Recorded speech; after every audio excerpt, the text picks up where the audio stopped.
Give it a couple minutes before we get going. Looks like are we live on YouTube? Carrie, Candace? Hello, Madam Chair. We are live on YouTube and everything's recording, ready for you to go. Okay, great. Awesome. We'll take a few more minutes, but good to know.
So, Chief Stern, Chief Irish, you've acceded to your jobs just in time to make sense out of, in the aftermath of the governor's announcements this week. We're all looking forward. Thanks to Dion's leadership, we are going to reopen in a safe and effective way, both for city government and our valuable small businesses. Thank you. Definitely a collective leadership. Well, grateful for you both. All right, I just have to pull up one more thing. If we're waiting on Carrie as well, not sure if she's here or if she's with Ellen potentially. Yep, we're just working on a technical issue with her computer and we'll be ready in 1 second. Okay, all right, let me know when the whole team's here.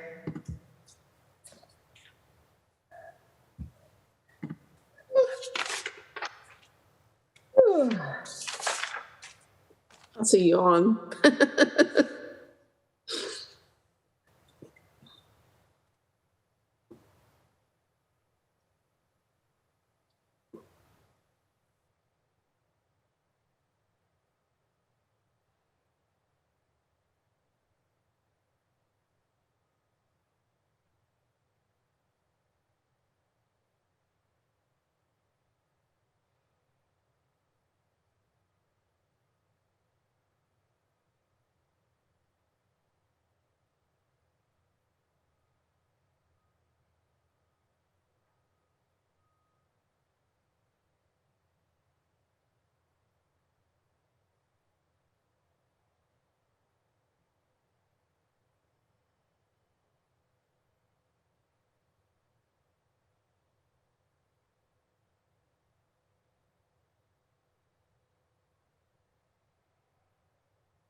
Sorry, Candace, can you also make me a co-host?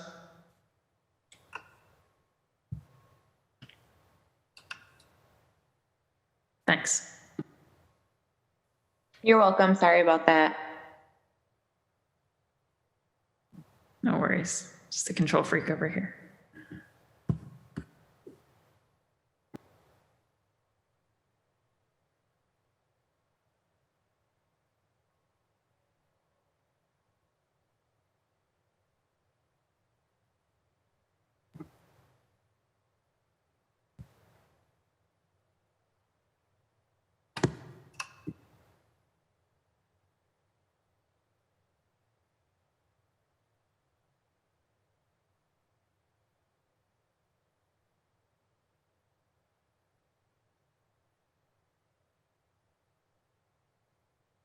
Hi, Councilor Bach. Just wanted to let you know I was here. It's Julia. Yes.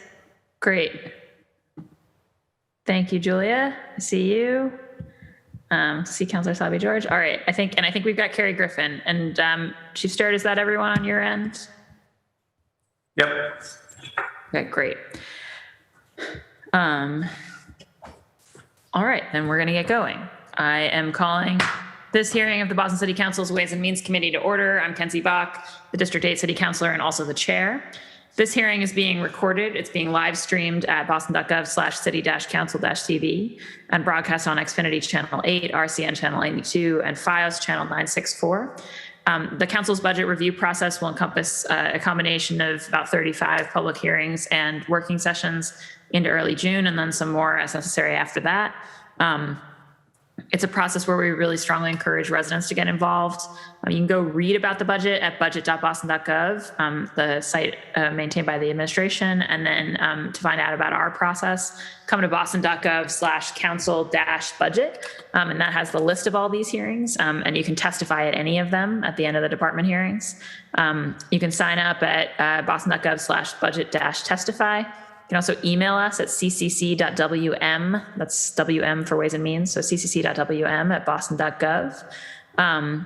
You can send us written testimony there. You can sign up to testify in person. You can also go on the budget website and upload a video of yourself. And as long as we have it 48 hours in advance of a hearing, we'll attach it to the video of the hearing so people can see it if you aren't able to be there in person. So we really do hope you'll get involved. You can also tweet at us at #BossBudget, BOSBudget. Yeah, lots of opportunities ahead. Today's hearing is on dockets 0524 to 0526, orders for the FY22 operating budget, including annual appropriations for departmental operations for the school department and for other post-employment benefits, OPEB. Dockets 0527, 0528, which are orders for capital fund transfer appropriations, and dockets 0529 to 0531, which are orders for the capital budget, including loan orders and lease purchase agreements. But our real focus today is the capital budget, an overview of that, and the public facilities department, which is tasked with executing a lot of our capital work and kind of project managing it. So our expected speakers today are Justin Sterrett, the Chief Financial Officer, Collector Treasurer for the City of Boston. We've also got Chief Dion Irish, our Chief Operation Officer. And then I think as well, there's actually such an extended list of public facilities folks that I'll probably leave it to their own team to introduce them. But I know we're also joined by Carrie Griffin, the Director at Public Facilities, and a number of deputy folks from the Office of Budget Management as well. So we're grateful for the whole city team for being here. Boston's capital budget is enormous. I think $3.2 billion this year. We'll be hearing about it. And it really encompasses things across all departments that we on the council care quite a lot about. So I've been joined here today by my colleagues, Councilor Liz Brighton from District 9, Councilor Julia Mejia at large, Councilor Anissa Asabi George at large, and Councilor Andrea Campbell from District 4. So grateful to all of them. And I think without further ado, we will jump over. Chief Sterrett, I'll go to you, and then you can go to others as makes sense. Although I did last year, as I've mentioned in other places, Pat Brophy, who has left us, did, I think, have 20 minutes in the presentation of just telling us about the high school resumes of all of his staff. And so I just want to say at the outset that I believe strongly in the pedigrees, Boston cred, educational achievements of the entire public facilities department staff. However, as the chair of Ways and Means, I am not looking to hear them today. So I will just, second time, shame on me. So I just want to get that out there right at the start. Chief Sterrett, take it away. I'm going to share my screen. If that works. Folks see that? Yep, we see it. Great. Thank you.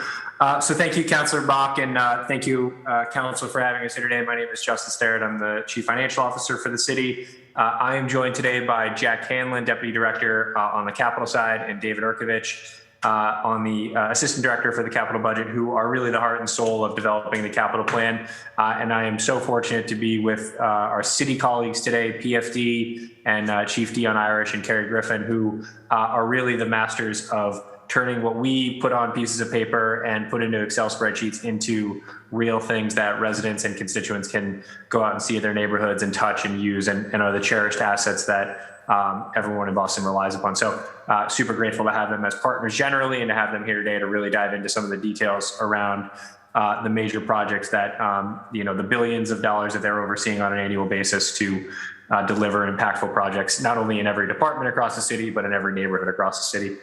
So I'm going to run through an overview of the entire capital plan, which covers not only what PFD oversees, but as well as major other capital departments like the Parks Department and Public Works and the Boston Transportation Department. I'm going to give you the high-level overview of that, as well as talk a little bit about the process and the parameters by which we make decisions in the capital plan and make proposals in the capital plan, as well as highlight some of our most recent bond sales, which are really a success story and something we're super excited to talk about today. So I'm going to try to spin through this deck as quickly as possible and then turn it over to Carrie and Dion, who are going to walk through the PFD slides, which are much more granular detail into all the great work that they're doing. So the city's FY22 through 26 capital plan is a $3.2 billion plan. It's the largest plan in the city's history. It's growing by about $200 million net between last year and this year.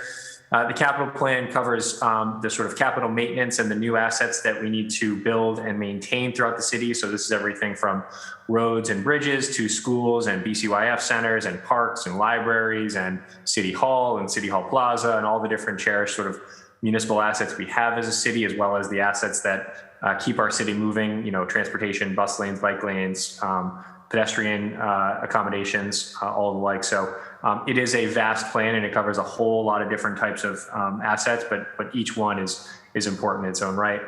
The city funds its annual capital plan really through a variety of sources. One, through general obligation bonds, which are bonds that the city's issues based on its AAA credit score that we pay for out of the city's operating budget. So it is very much linked to the operating budget at the end of the day, as well as federal grants and state grants, of which we have started to make much more use of and super excited about potential future conversations with the federal government as they consider, potentially large-scale infrastructure bills, especially around transportation and other public infrastructure that we're excited to talk about, as well as the MSBA, who has really been a good partner with the city over the last 5 to 10 years, doing both big projects like the Dearborn, but as well as, and upcoming projects like JQUS and BAA and all those great projects that we have coming out in the Carter School. They're all coming down the pipe, as well as annual repair programs to our windows and doors and boilers and heating systems. So really good partnership with the MSBA. And we want to thank Treasurer Goldberg for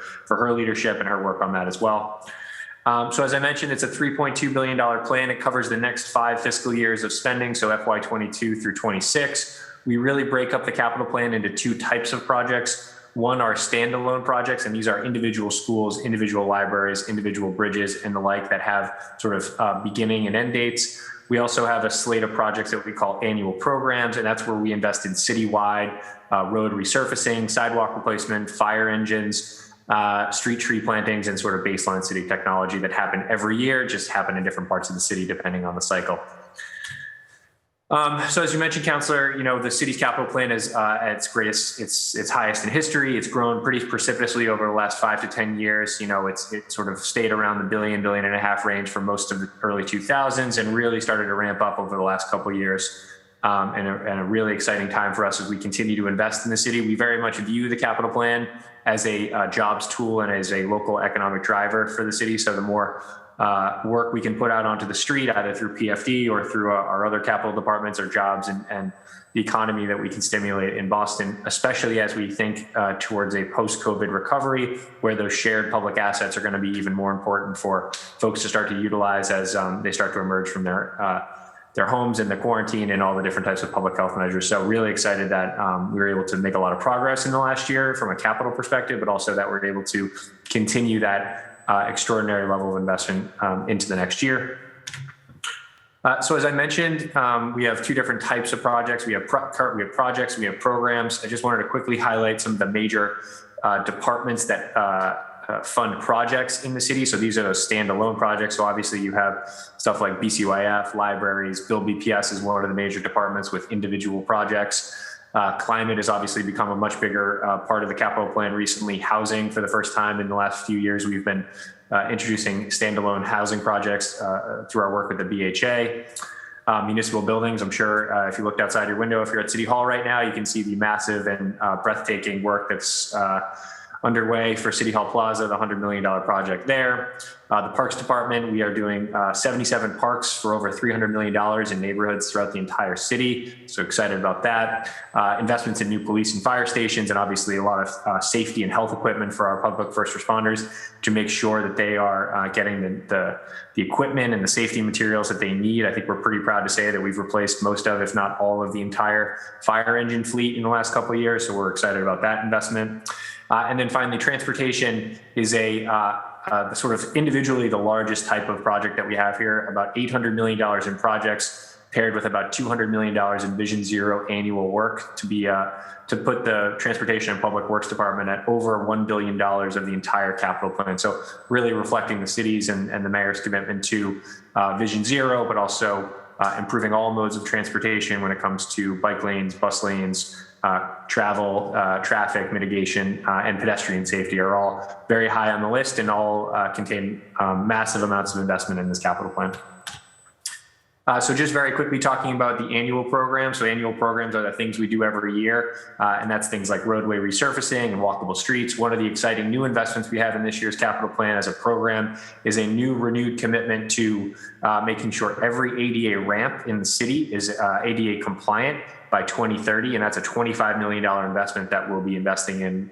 That's going to dramatically increase the number of ramps that we're rebuilding for ADA compliance over the next 8 years or so, and excited that we were able to make that investment this year. Obviously, big investments in BPS and annual programs. So this is both those ARP programs, annual investment programs, as well as stuff like schoolyard improvements, security, bathrooms, and the like. So excited to keep that going. And then some smaller investments, but still important in DoIT, Parks, Arts, and Fire Department, and some of those annual things that we do every year, like street tree planting, buying fire trucks, and the annual Percent for the Art program. So as I mentioned, the plan for this year is $3.2 billion. Streets, as I mentioned, represents a little bit over a third of that plan at about 37%. School department represents about 23%. About 13% for open space and in the environment, smaller amounts in obviously public safety, human services, civic buildings, and the like. As I mentioned, the capital plan is funded by both the by both GEO bonds and grants. As far as new GEO spending that we're anticipating, the majority of which is going to go towards the school department, about $137 million worth, smaller amount towards streets, environment, open space, and the like, but represents sort of keeping pace with the $1 billion Build BPS plan that the city is committed to, and this level of investment keeps us on pace for that program. I wanted to spend a couple seconds just talking about the city's most recent bond sale before I get into some of the departmental highlights. The city back in December went to market for a $306 million transaction, about $210 million of which was new money, so basically new funding for projects, and about $96 million was for refundings, basically taking out more expensive older debt and replacing it with cheaper newer debt. It was the largest transaction in Boston's history, as well as the first negotiated sale, which means we're able to work directly with individual investors in the last 10 years, which was really exciting. We also, for the first time, piloted both the initial social bond offerings for the city, as well as green bonds. The $35 million in social bonds went towards our housing projects that we are investing in this plan, both through large-scale redevelopment projects through the BHA, like the Charlestown one, as well as more light touch but still impactful renovations to existing programs within the BHA, focusing mostly on our elderly housing stock. So we're really excited to not only go to market for those last year, but obviously support them further in this year's capital plan, so that when we go to market next year, we'll likely be able to offer more social bonds. So that's exciting. And then I just want to mention quickly the green bonds. So for the first time in the city's history, we went to market and sold green bonds last year. Really a testament to the work of Treasury and now Deputy CFO Drew Smith, who really led that effort to do some really groundbreaking work when it comes to green bonds and environmental finance. Obviously, the funding for that supported some really important projects like the Arts Academy, the Curley Community Center, the Langone Popolo Park, as well as the Renew Boston Trust, which is our efforts to greenify and create energy efficiency projects within all city buildings. And we were rewarded with that effort with an environmental finance bond award a couple months ago. So super proud about that, and working with our banking partners on that award. Being one of the only recognized municipalities in the country for our green bond last year is super exciting, as well as demonstrating a real pricing benefit. So it's not just the signature of a green bond. We actually made a marketable difference in the type of funding we were able to get from that project. So we're super excited about that. One of the first U.S. cities in the country to see a green bond pricing benefit. So super excited about that. And all the credit goes towards Drew Smith and the entire Treasury team on that effort. So I'm just going to highlight quickly for folks some of the new or increased funding and some of the overall funding increases for departments. So on the Build BPS side, we're, as I mentioned, about $166 million or 29% increase in the Build BPS budget. So there are obviously some major projects in the pipeline already, BAA, JQUS, that I'm sure my partners in PFD will talk about. The new projects that we have in the plan this year is that the beautiful $90 million Carter School, which will move into final design and eventually construction phases next year. Additional upgrades for cafeteria projects, some additional big projects for the Quincy School, the Devon McCormick, the Mather, and starting to work on some of the McCormick 7 through 12 conversion work. So really exciting and really robust Build BPS plan for next year.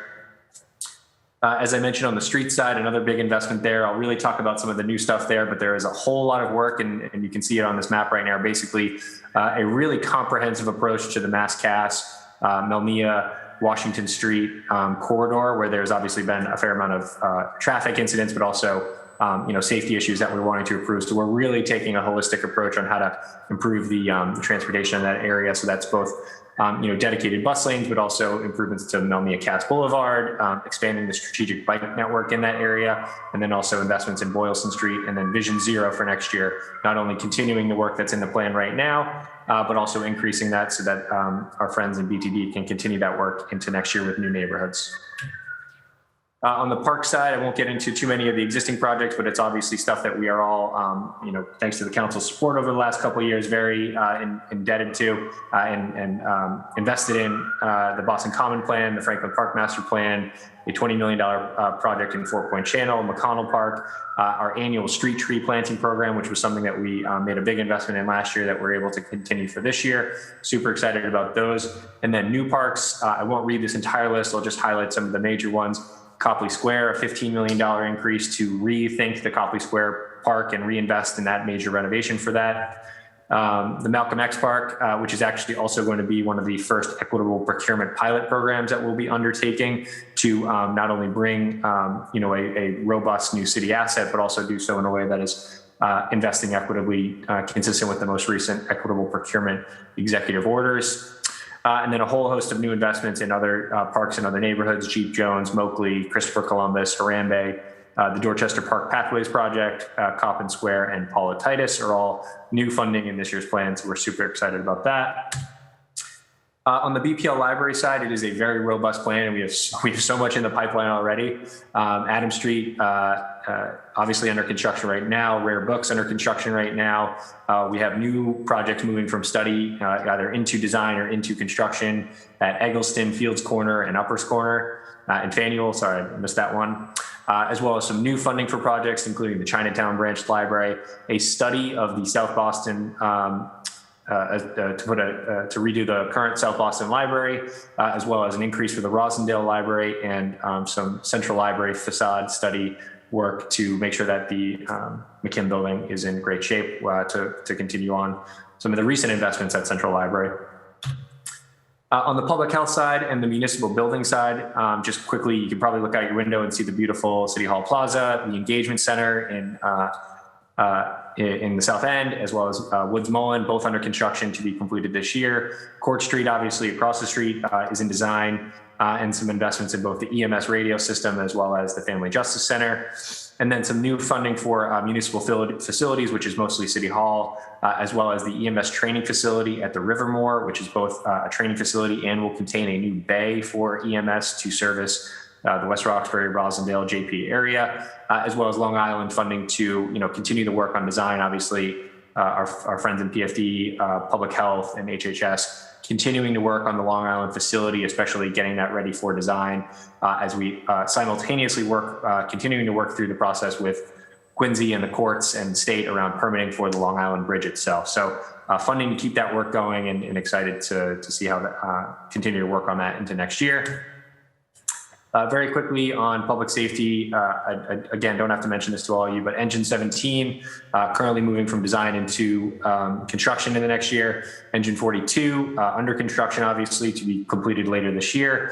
Engines 3 and 37 will move into the study phase, as well as East Boston, which is in construction as well, East Boston Police Station, which is under construction as well as big investments in the communications infrastructure, which is super important for both safety, but also for the health of both firefighters and police. And then a couple of smaller projects, but still important, a $7 million project at the BPD to work on their roof and elevator, which has had some leaking on it. So we want to make sure that that building is secure, as well as investments in the police academy. And as I mentioned before, a new round of fire equipment for the for the fire department. I think this is my last one, but if not, I apologize. But finally, just talking about some of the climate investments. So obviously we have existing projects on the Renew Boston Trust, which is moving from phase 2 to phase 3 next year, as well as some exterior lighting improvement at municipal buildings and different energy efficiency services. And then finally, some new funding for Climate Ready Boston Harbor, Climate Resiliency Reserve, as well as the Mad Woods Preservation Project, which are all exciting new climate projects for next year. I will end my part of the presentation before I turn it over to PFD by encouraging folks to go to budget.boston.gov to see our online capital maps feature, which our team and the Department of IT, as well as all city departments, spends a lot of time working on to map out each of the different projects that are in the city and in the capital plan. And we'd certainly encourage folks to go take a look at all the exciting stuff happening in their neighborhoods. And then finally, the entire website, budget.boston.gov, is where you will find both all the information about the operating budget and the capital plan, but also the open data portal. So if you wanted to download the capital plan, you can, and manipulate it in Excel. So I will stop there, and I will stop sharing my screen, and I will turn it over to Kerry and Dion. Great. Thank you, Justin. Carrie? Thank you, Councillor, and good afternoon, councillors. And Councillor Bach, I'm glad you don't want to hear introductions because my computer crashed and I lost all my files. So we're going, I'm winging this, but very familiar with the projects, and I have a great team supporting me and behind me that are all on the call, to start with Chief Irish, and then our senior staff and our Chief of Staff, Niall Murphy, and our Assistant Director of Finance and Administration is here with me in City Hall as I'm presenting. So to get started, I'm going to be presenting on the capital side, and my colleague Ellen McDonough will be presenting on the operational side. And she will also be talking about the remote work plan and transition to working at home, as well as our e-builder implementation. Ellen was instrumental with starting this, with creating the policy and the programs for so that we could continue with our $900 million portfolio and not miss a beat while we were during the COVID pause, as well as the the transition to working at home.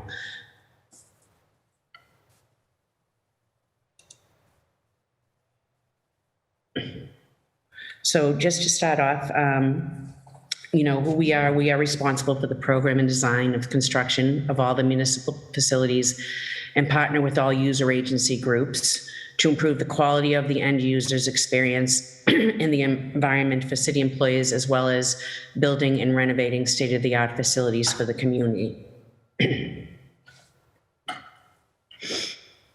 I'm going to turn it over to Ellen, and she can discuss the operating budget, PFD's operating budget, and then she can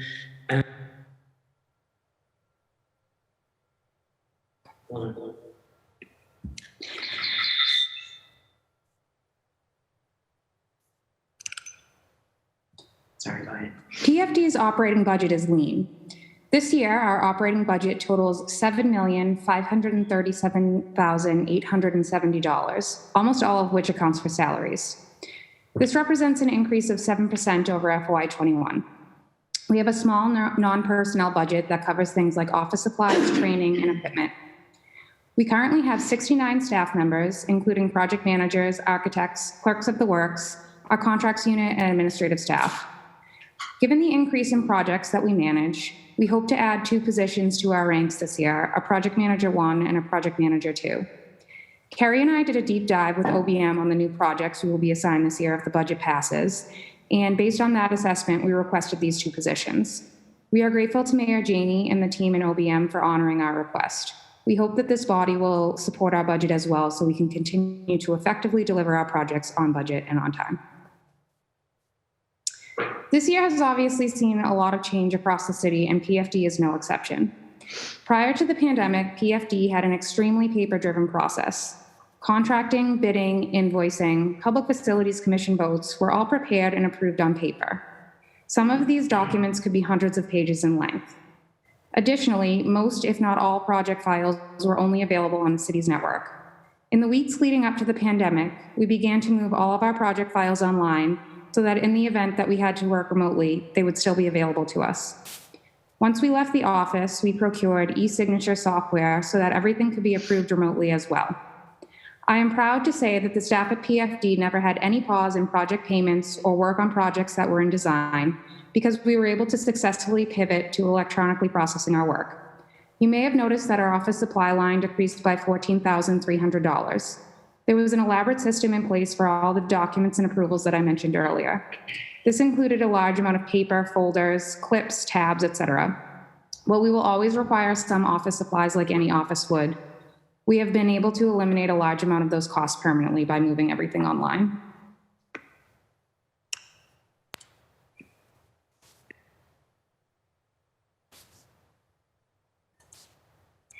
Thank you, Ellen. And just to talk a little bit about the construction pause and our emergency work that we partnered with D&D on. So for the construction pause from March to May of 2020, construction stopped in the city for about 55 days. Our clerk of the works ensured that all of our active construction sites were buttoned up and secured for the closure and continued to check on their sites for safety purposes and to confirm that no illegal work was taking place. Before construction sites could reopen, contractors had to submit a COVID safety plan to ISD detailing how they would implement pandemic-related safety issues on the job site, including temperature checks, masking, and hand washing stations.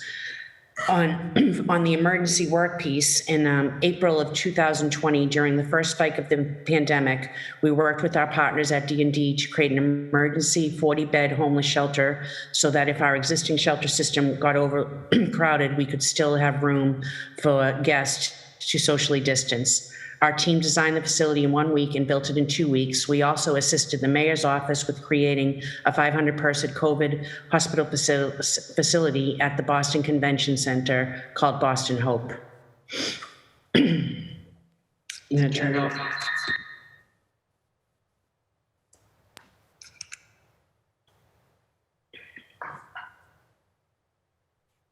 This year was also extremely exciting for us in the rollout of eBuilder, our online project management software. Starting last April, we went live with project schedules, and since then have implemented processes ranging from invoicing and contracts approval to budgets and the city's annual SIPR program. We continue to roll out additional processes and refine others. In addition to the changes that I mentioned earlier, eBuilder has been invaluable in helping us transition to remote work. It also provides tools and a level of consistency that were never available to the department before. PMs can more effectively and efficiently manage their projects, and we can look at a variety of reports to see where we are as a department and where we need to improve. We are currently developing eBuilder processes for the Public Facilities Commission approvals, and we're excited to roll that out. We also requested additional funds this year to integrate eBuilder with our e-signature software. While we have transitioned many of our processes, such as invoicing and budgets, completely to eBuilder, There are some processes, like our contracts process, for which legal requires that we have an e-signature in addition to an electronic approval in eBuilder. Currently, that means the documents that need to be signed have to come out of the eBuilder process, get uploaded into our e-signing software, routed for signature, returned to eBuilder, and complete their electronic approval there. Our hope, if you approve our budget, is that we can work with eBuilder to seamlessly integrate all of that work in one place, so we can still have the additional security of a signature without requiring approvals in two different softwares.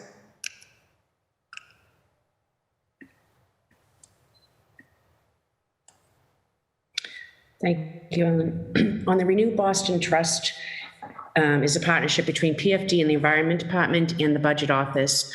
Through this program, we conduct energy audits and make energy conservation recommendations. We then implement the energy efficient upgrades to our buildings. We completed our pilot phase, which included the installation of 19 different energy conservation measures in 14 buildings in the Fire Department, Police Department, Parks Department, BCYF, and the library. These upgrades cost $11 million and deliver an annual savings of $650,000 from our utilities. We are currently in design for phase 3, which includes 19 measures in 31 buildings in the same departments as phase 1, but also including BPS. Phase 3 implementation will begin in late 2021 and early 2022, and will mainly target BPS buildings. On the My Way cafes, we are excited about entering into our final phase of BPS kitchen upgrades so that our students can have access to fresh, nutritious, and interesting foods. This phase will include 19 schools. This is in addition to 50 schools that have already been upgraded in previous phases. Schools in this phase are located in West Roxbury, Rosendale, the South End, the North End, Chinatown, Downtown, and Jamaica Plain.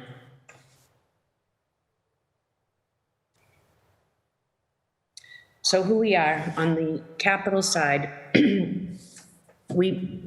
PFD manages the capital construction plan for all municipal buildings, and we are governed by the Mass General Laws of Chapter 149 and 149A. Our current portfolio is 100 projects totaling $900 million.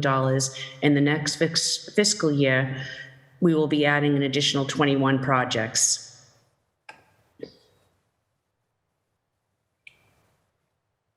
An important part of the work we do is the collaboration we have fostered with the Mass School Building Authority, with our partners at BPS and OBM since 2008. This has resulted in current reimbursements of $182 million for our ARP and core building programs. So on this slide, if you click on this link, it will lead you to a map of the city broken out of district with a brief description of scope and current project status. So if you see on the left of your screen, it will show you what the current status of the project is, and you'll get a brief description of these project scope and status on the map.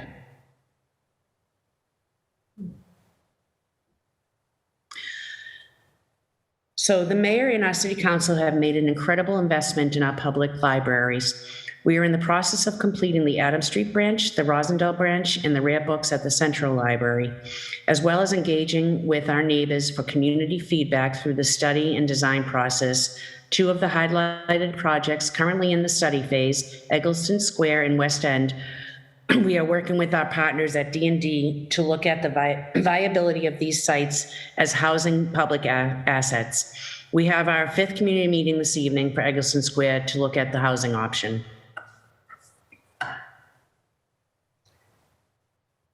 Due to the great partnership with,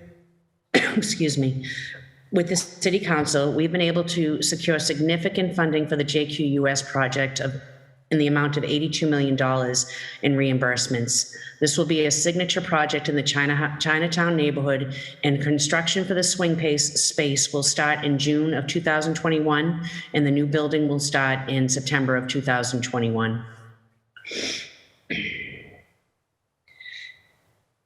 In addition to the highlighted new projects here, we are also engaged with BPS on the My Way Cafes, RBT program, and the MSBA Statement of Interest process for this fiscal year.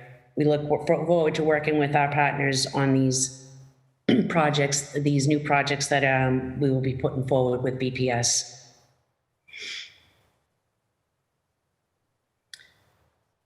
We are currently in construction for 2 projects aimed at creating a dignified space for our most vulnerable population. At the Woods Mulling, we are adding additional bed and bathroom facilities and an elevator that connects all floors.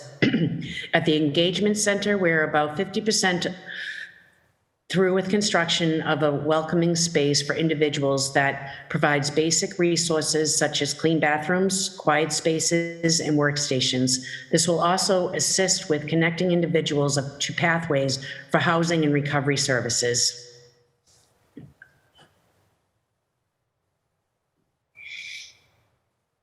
We are excited about turning over our first new fire station in 30 years, Engine 42 in Eggleston Square. This firehouse is the first of its kind in the city and is the result of an exhaustive year-long study with PFD, OBM, BFD, and Mass General Hospital that focuses on the health and welfare of our firefighters by creating areas to isolate carcinogenics. Substantial completion will be in August of 2021. And at around the same time, we'll be breaking ground for the new Engine 17 fire station in Meeting House Hill.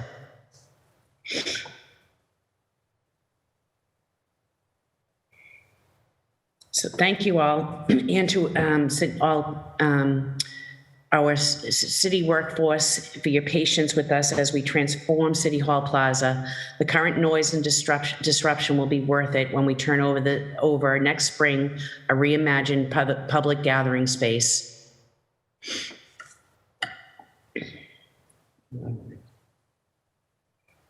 And finally, this is our last slide. So we are currently in the process of working around the city on multiple community center efforts. The Paris Street pool is about 50% into construction, and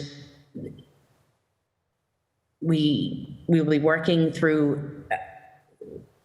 And the Curly Community Center, we are working right down on L Street. That is a project that is underway, and looking forward to the beginning of next year to opening that up. Thank you all for your time, and if you have any questions. Thank you so much, Carrie. I will be going now to my council colleagues for questions. I want to note that we were also joined by Councilor Michelle Wu. Carrie, if you want to take just a minute, I'm happy to hold a 60-second recess for you to grab a glass of water. I just feel like we're about to be throwing questions at you, and it might be tricky. Sure, thank you. I appreciate it, Council Block. Sorry. Sounds good. And I'll stall with a question for Justin. Justin, can you give us some sense of, I think we've talked before about the fact, every year we're setting this ambitious capital budget based on the 7% policy limit. You guys have done a lot to get us a lot closer to that. We're not there yet in terms of what we actually spend.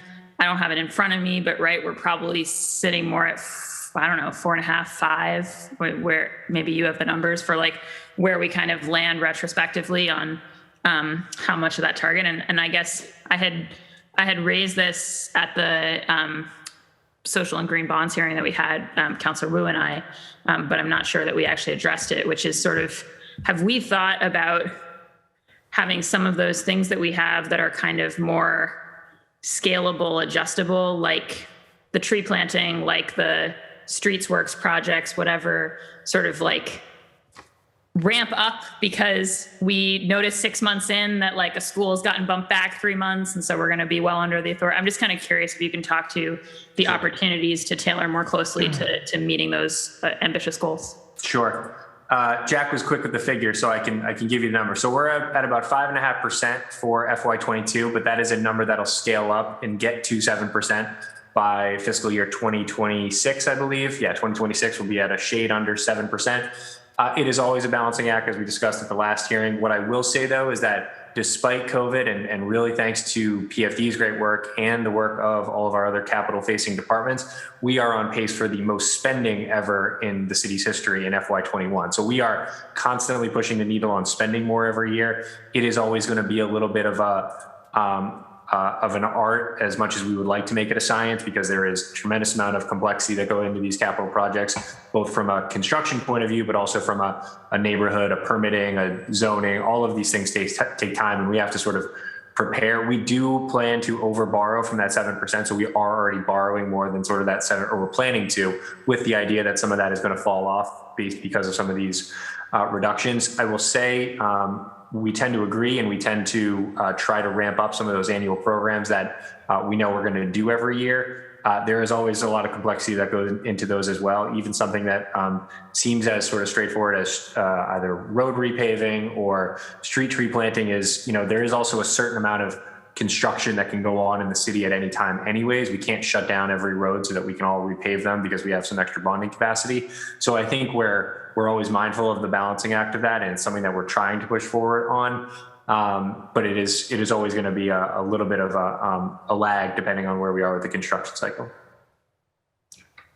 Great. I mean, thanks. I think, yeah, I always want us to be doing more on it, but I appreciate all the efforts. And I guess my companion question to Carrie, now that she's back, is I think it was you, but it might have been Ellen, who mentioned PFD's lean staffing structure. And I guess that part of my agitation on this has also been let's make sure that the number of project managers is not the throttle on how much of this capital work we can get done. And so I know you mentioned the 2 new ones hoping to come on. I think that my sense is that we haven't always filled at PFD all the positions that the council has budgeted for. I think we've narrowed that gap a little bit in the last couple of years. I think it was maybe 9 under 2 years ago, and now it's kind of come down a bit. But if you can just talk about sort of the plan for those 2 additional people, your confidence about kind of getting that full staffing in, and any strategies to make sure on that front. Because I hate to think that there's any amount of that capital spending that we don't actually get done in the year because we've constrained ourselves on the human capital side at PFD.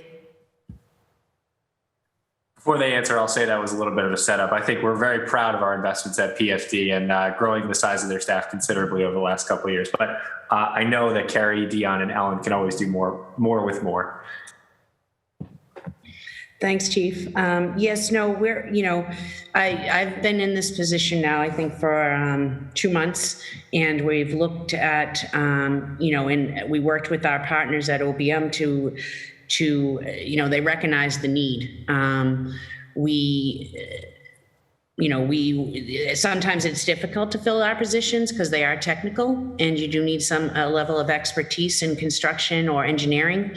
But I think we have a really good job market for that. And I think, our candidate pool has been excellent. We get probably about 10 to 20 qualified, about at least 10 qualified candidates within all the applications. So it's something that we are working aggressively on because, we don't ever want to be in a position where we can't do work because of our capacity. And so we manage that. We manage that on a daily basis within the department to see what the needs are. Great. Thank you. And I appreciate that. I think I'm going to go now to my colleagues. So the first up, I believe, is Councillor Braden. Let me just pull my, yes, Councillor Braden, then it's Mejia, Asabi, George, Campbell, Wu. Councillor Braden, you have the floor. Thank you. Wait, sorry, I know I said you have the floor, but one thing is just, I've been a little loose on timing for a few of these. I'm going to be strict on timing for this one because I know that people have an infinite number of capital projects they could ask about, and we're not going to ask about them all in the first round. So I will actually use the gavel and timer, and that's just fair warning to all of my colleagues. Councillor Braden. Thank you, Madam Chair, and thank you to the team. I have to applaud you for the really incredibly efficient transition to online, and you saved lots. You've probably saved thousands of trees already. So I really am very impressed with that efficient transfer. District 9, Alston, Brighton, we're delighted to know that the Faneuil Library project is actually hoping to get into construction one of these days. I know we're still negotiating some details at the end about costs, but I'm hoping maybe you could furnish me with a start date when the construction will actually start. We closed in November and everyone is very anxious to get that project moving so that we can open quickly. I also had a question about the Brighton High School locker rooms. They were in last year's. I know it's a budget that goes over several years. This is my second budget. I wonder when when that project will start as well. It was budgeted for last year and it's in the budget again this year, so it hasn't been completed or started. Then there was a question about McKinney Playground. Has been in a study and the study is starting to get old. And in my talks with some of the folks at the Environment Department, they get a little concerned that when a study starts to get to like the 3 or 4 year stage, because then the study is sort of obsolete if we leave it too long. I wonder, is there any plans to get moving on that project? Oh yes, and Commonwealth Ave phase 3 and 4, and Commonwealth Ave phase 3B. Can you help me understand? Commonwealth Ave is a state road, as far as I understand. Like, is there a cost sharing in terms of improvements on that on Com Ave out here in Brighton? Yeah, I think that's a good start. I'll probably come back for more questions. Thank you, Councillor. I can answer most of these questions. For the Faneuil Hall, we had our first pre-construction meeting last Friday. The contractor has received keys to the building, and you should start seeing some movement and some mobilization out there within the next month. We are still working through the contract execution, but we have actually had the meeting, and we will be starting to mobilize on the Brighton locker room. That project is actually out to bid right now, and we look forward to awarding that hopefully within once we receive the general and filed sub bids. We look forward to awarding that before the summer, so that we can get in there and take advantage of that time. On the McKinley, I'm going to have to get back to you. I'm not familiar with that one. And on the Commonwealth Ave, I'll turn over to Justin. Sure, and I'll give you the high level, Councillor, and then I'll certainly defer questions to BTD. So it is a partnership with the MBTA and the state around that road. So it really covers the area between Brighton Ave, sort of the Packard's Corner area, and then the Warren and Kelton Street area. It is both sort of to improve the T services there in the roadways, but also to put in bike lanes, improving the sidewalk, improving some of the gradation around that side. We're contributing certainly to the design and construction on city property and city parts of it, and then it'll be in conjunction with some state work that they'll do at the T and on the roadway itself. Thank you. I think that's, Madam Chair, I'm sure I'm out of time, am I? You have a minute more, but that's great. All right, I'll take my minute later. Okay, Thank you. All right, thank you. Councillor Mejia. No, I'll take that minute. No, I'm just joking. So thank you all for being here. It's good to see you, Ellen and Justin, and welcome to the squad, Carrie. So I have a few questions. You're lucky I'm not a district councilor, I'm at large, so I don't have any specific projects, but I'm just curious if we could talk a little bit about, a lot of people think of climate resilience as a bit of a buzzword because a lot of people aren't asking for resilience to climate change. They're asking for projects that actively fight climate change. So how are we working with the community to design projects that are not just delaying the impacts of climate change? This is another question, is with a lot of capital, and maybe I should put my glasses on, with a lot of capital development projects, particularly around schools and libraries, a lot of people are being kept out of the process. How are we being intentional about not just designing space for the community, but designing a process that engages the community. I asked this question last year, but I'm curious to see what we're doing to create opportunities for young people in our Imagine 2030 plan, particularly around street tree planting. Is there, and then two more, is there a capital, is there a capital projects map available in languages other than English? And lastly, I'd love to hear what have been some of your strategies to contract more minority and business and women-owned businesses. I'm curious to know how many businesses are bidding for some of these projects, how many have been approved? Sure, I'll take a couple, Carrie, and then turn it over to you for whatever I missed. So I'll take them in reverse order. So on the sort of equitable procurement side, engaging local and minority-owned businesses, it is deeply connected with our work around the equitable procurement ordinance from both 2019 and the most recent one. One of the things that we did both in this last year budget and the operating budget, and as part of the operating budget development that we're bringing to the capital plan, is requesting procurement plans for each of the departments. So all of their upcoming procurement, sort of what are you going to buy next year? We are now undertaking that process with the capital plan departments as well. So obviously $900 million worth of spending over the next 5 years is through Carrie and her shop, but there is, $1 billion in transportation and, hundreds of millions in other departments that we're going to be working with, parks, other folks like that, to find the types of projects that we can target for the new equitable procurement goals for the city. The most recent one, the one that was announced a couple weeks ago that we're working on piloting, is the Malcolm X Park, which is a capital project that is going to set specific goals for local contractors and how we achieve those. So it's a new process for us that we're rolling out, and we're looking forward to both, seeing the results of it, but also making sure we can create a process that's repeatable for all of our capital projects. So that's an exciting sort of new development we have. On the climate resiliency one, I just have to give before you go on, can you just, are there any specific numbers, goals and objectives that you're trying to reach? Like how many businesses, how many dollars? Can you go into some of the details about what that looks like? Yeah, so I unfortunately can't go into the details on the specific. I'd have to defer to Chief Ferry Service when I'm sure she'll come before you, that each of the different segments of industry, so whether it's carpentry or plumbing or whatever, they're going to have different types of availability in the industry, as well as goals and targets. So we're working all of that out on a project by project basis, because that's really where you're going to make progress on this, is trying to target individual big projects like this. So unfortunately, I'll have to follow up and certainly have Chief Ferry Service prepared to talk through that a little bit as well, and get you some of those answers.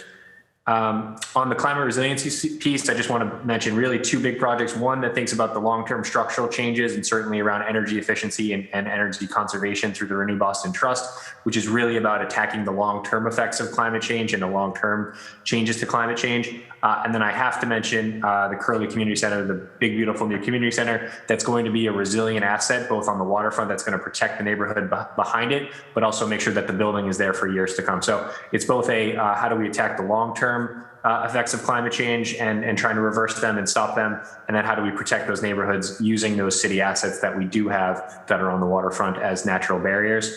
I can't remember if there was others I missed, but I'm sure Carrie can jump in with some answers as well. Sure. Thank you, Chief. Yes. So just to echo that, Chief, yes, it is about mitigation, but also adaptation when it comes to climate. And another thing that we do is we have an ordinance in terms of the net zero requirement for new construction that we, hopefully will be implementing on our EMS project when we start that. And that is for new construction. And then Chief talked about the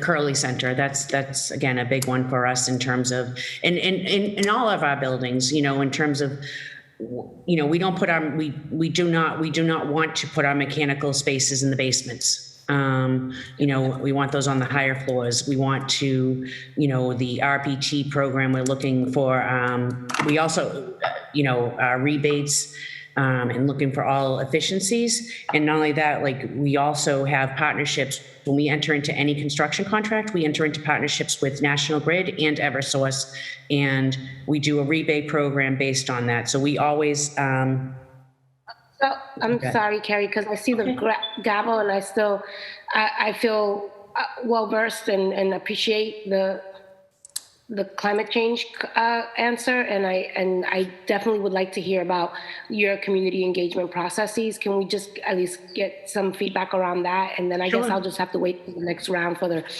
get answers to the other questions that I have. Sure. So I think we have a robust process when we engage the community. We, the Office of Neighborhood Services, we do multiple languages. We engage with the community services. We have, we just had a meeting this week on Codman Square study, and there were, I believe, 76 participants from the neighborhood. And then we had Eggleston Square. This will be our 5th community meeting. We do a lot of outreach with our partners, both for whether it's community centers, public libraries, and then we work with our neighborhood services groups. And, you know, the community and their feedback they're a vital piece to how we move forward on a project. When we do a project study, it's not just looking at test fits or mass strategies. It's looking at what the demographics of the neighborhood, what does the neighborhood want, some things that are, you know, particular for them. We take that into account with all of our projects when we do this public process. It's very important to our process. Thank you. And I just have to say, Councilor Bach, that gavel is traumatizing. So I guess my time is up. So I do appreciate the answers, and I guess I'll come back in round 2. Thank you. Yeah, well, we will have a second round. Thank you, Councilor Mejia. Next up is Councilor Asabi George, and then it'll be Councilor Campbell. I do just want to note we were also joined by Councilor Edwin from District 2. Councilor Asabi George. Thank you very much, Madam Chair, and thank you, Chief and your team, for a very thoughtful and thorough presentation. I stepped away for a few minutes, so I hope that this wasn't covered. I know it was briefly mentioned, I think at least in Kerry's presentation, but you know, last year we started construction at some point on a permanent engagement center. When we think about what's happening at Mass and Cass with the engagement center behind Southampton Street Shelter, that renovation work is underway, as well as the Woods Mullen Shelter, which is a women's shelter. Can we get a more in-depth update on these projects and when we're scheduled for completion? I also am curious if there are any other studies underway or upcoming around capital improvements to any of our shelter buildings. And then how has COVID and the implications of how we need to maybe adjust some of our human behavior when we think about movement and capacity and sort of the flow of a building, has that impacted any changes to those renovations?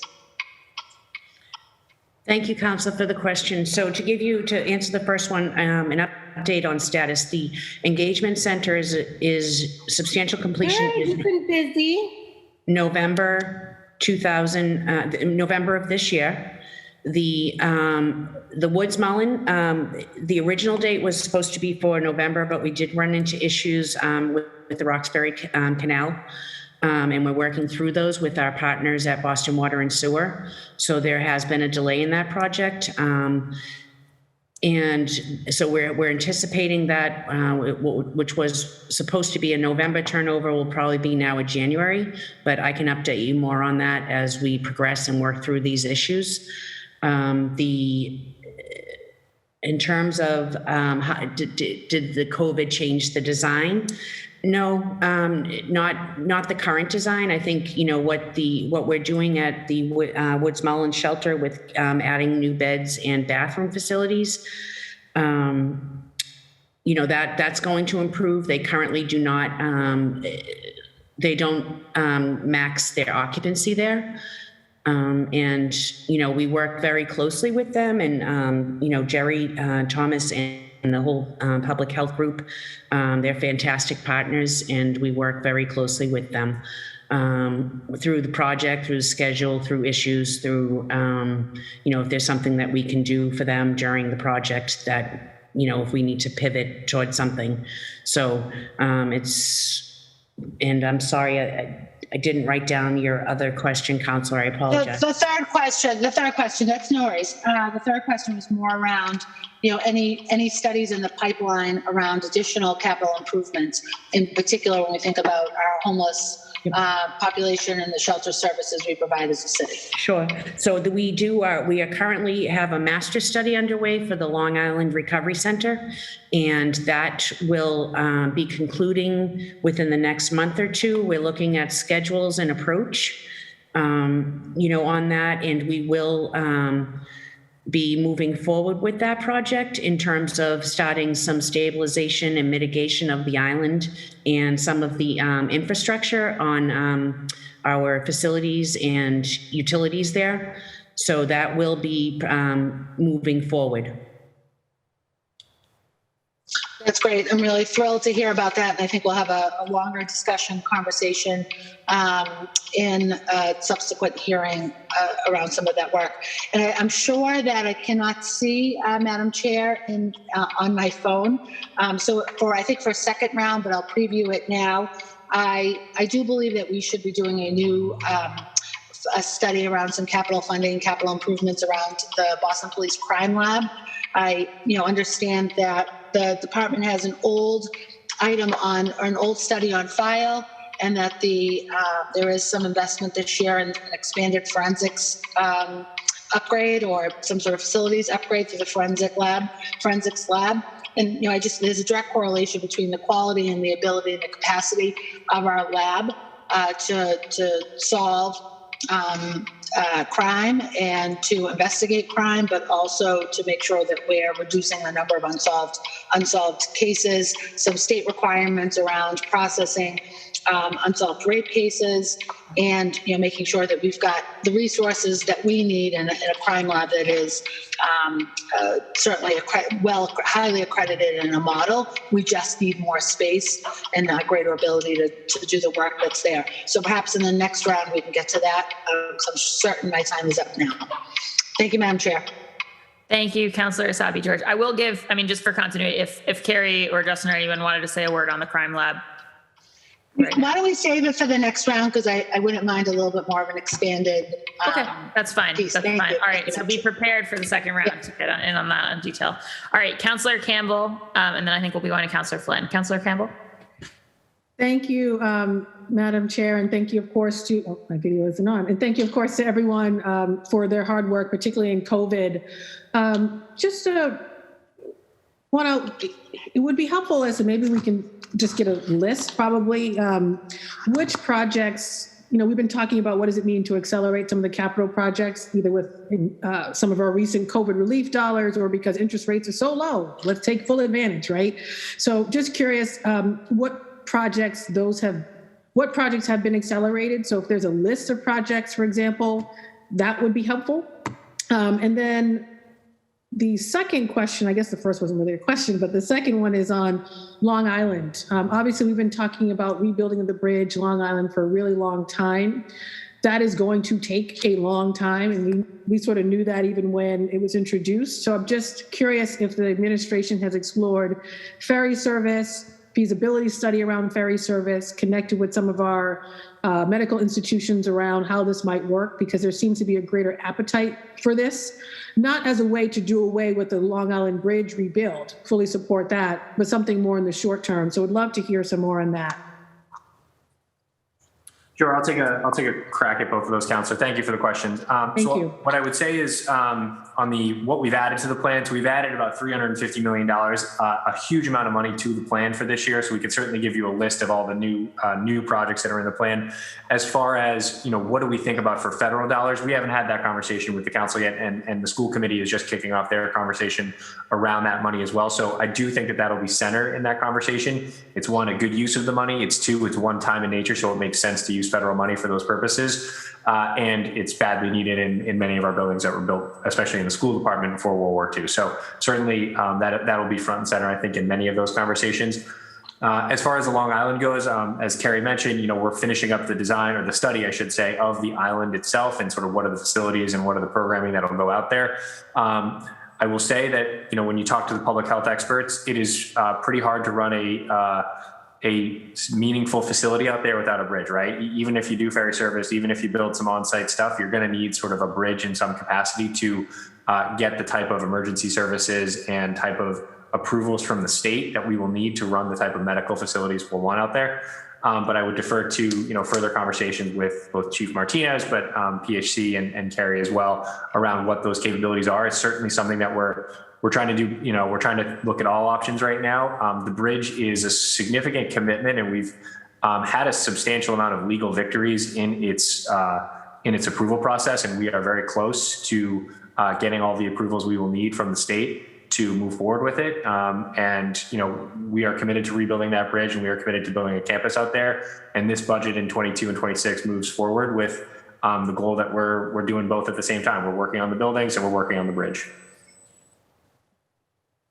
Well, I will just say, you know, I hear you on the bridge. The challenge that I have, and I think many residents who are living particularly in those areas or neighborhoods of the city struggling with the homelessness, opioid crisis we're seeing on full display and frankly get worse, is that the Long Island Bridge conversation is still long-term by many metrics. The ferry service, so I actually took quite a bit of extensive time, not just connecting with healthcare providers, BMC, ferry companies, and others that agreed it is tricky. It's not easy to do, but one step the city could take is definitely a feasibility study. So everyone's on the same page as to what is possible and what isn't. And then really grappling with this conversation around what kind of tools, equipment, you know, the stuff you would need to be able to transport to the island to be able to help those folks that might be medically able to get on a ferry and, of course, go to the island to engage in services. There seems to be a small subset of population of people that could be eligible. And there seems to be some suggestions out there and ideas that we could actually use a ferry service to transport some equipment that could deliver services for a certain small population of folks. And I do think it's worth having some type of study or more comprehensive conversation where it's sort of public facing, where people get a sense of what we've studied and can review it. So I just really want to push this feasibility study idea because I think it's low hanging fruit and something we could do right now. I know my time, and I'm sure the gavel is going to go up, so we'll continue that conversation. My last question before I lose time is on obviously slow streets projects. Folks obviously very excited to get those, win those, even though we're pushing for more comprehensive structural changes across the city where obviously one neighborhood isn't pitted against the other. But some neighborhoods obviously have been approved over the last 2 cycles, and many of those projects have not started at all. So what does this mean in terms of these projects as we begin to do more structural changes? We can add, of course, a project to the pipeline. But if it's going to take 10 years or 5 years or 2, folks who are dealing with speeding cars or other concerns around safety are really concerned about the timeline. So what are we doing to respond and to speed it up? Great questions. And I'll certainly defer some of this conversation to the BTD and public works side. But from a holistic point of view, we're using actually a couple different buckets of funding to make some of those near-term improvements. Some of it's the operating budget. Some of it's TNC money, the Transportation Network Companies money that we've been, that the council, through good work with the council, has been dedicating to short-term sort of speed ramps and the flex posts and some of the shorter term stuff. What I would say is you're right. Some of the larger projects, slow streets, have been a bit delayed. I think about 10 of them are going to go into construction in the next year. So we will start seeing some meaningful progress. COVID certainly had its toll on some of those projects as well. And we're adding new funding to keep that process going, right? The application process was an opportunity to bring a more transparent lens and more sort of equitable lens to the types of decisions that were made around neighborhoods. And we think it's a successful program, obviously, but we think it's one that's going to bear fruit in the years to come as a lot of those enter construction in the next year. I see a gavel. We'll respect the gavel. Thank you all so very much. Thanks. Thank you, Councillor Campbell. Next up is Councillor Flynn. Thank you, Councillor Bach. Thank you, Chair Bach. It's good to see the dedicated and professional staff from public facilities. I want to say thank you for all your great work, especially during these difficult times. My question is, can you tell me or give me a little bit of background on the proposed EMS station in the South Boston waterfront, the Seaport. Are we any closer to building any basic city services down at the Fort Point area or the waterfront area? Thank you, Councillor. Right now, we are still in the study phase on that, and we're working with our partners from BTDA to identify a parcel for the, in terms of based on the program study that was done for their needs. So we are not in design for a construction project yet, but we do have a lot of background information based on the study that we performed for that area, and looking for a co-location and a partner if this was going to be part of a development. Thank you, Kerry. I appreciate that answer. I know it's important to the residents of Fort Point and to the South Boston waterfront to have either a police and ambulance facility in the waterfront. Obviously, for public health and public safety reasons, it's critical. And then I know your team is making a lot of progress on the Curly Recreation Center, the L Street Bathhouse. That's going to be a gem for the city. It's used by people from all neighborhoods of the city. Can you just? I know you talked about it earlier, and I missed some of the presentation. I apologize, but can you just give a quick update on how that progress is going? Sure. Thank you, Councilor. Yes, it's going. We did run into a couple of unforeseen conditions while we started that. We are mitigating and working through recovery on our schedule for that. But in general, we have a great project team, and we're working closely with the community center as these issues arise, so that we keep them informed. And so that the neighborhood is informed too of where our current project status is. But yes, I mean, it is right now, it's completely demoed inside the building. We're working through some abatement issues, and we will be moving forward. Thank you, Kerry. Thank you to the public facilities team for your work. And Councilor Block, I have no further questions. Great. Thank you, Councillor Flynn. I'll go to myself now, and I have a few District 8 questions. So one is just if I could get an update. I know we've got a third meeting coming up, but kind of on where the West End Library study is at. And really, I mean, I know where the study's at. We're going into our third meeting. We're really excited. I'm really excited about the opportunity to have a library there that both really serves sort of expanded library needs. It's one of the most used branches in the whole system, and also provides us with an opportunity to provide some housing on city-owned land. So that's something that I'm excited about, and I'm just kind of wondering how PFD is thinking about that, because I think it's this one and maybe also Eggleston where you're thinking about that. And obviously, so I'm familiar with the affordable housing development side of the world and the public housing side, and obviously that's often quite a different bid and construction process than the library one. And so here, you're sort of fusing the two potentially, if we come up with a plan that makes sense at the West End Library with those two uses. So I'm just kind of, because it's a bit of a unicorn, although we hope it's a model for the future, how you're thinking about the timeline and the expertise needed for that. So right now we're probably at about 80% with the study. And like you said, we are going into our third or fourth community meeting for the West End. But we have a lot of neighborhood support for a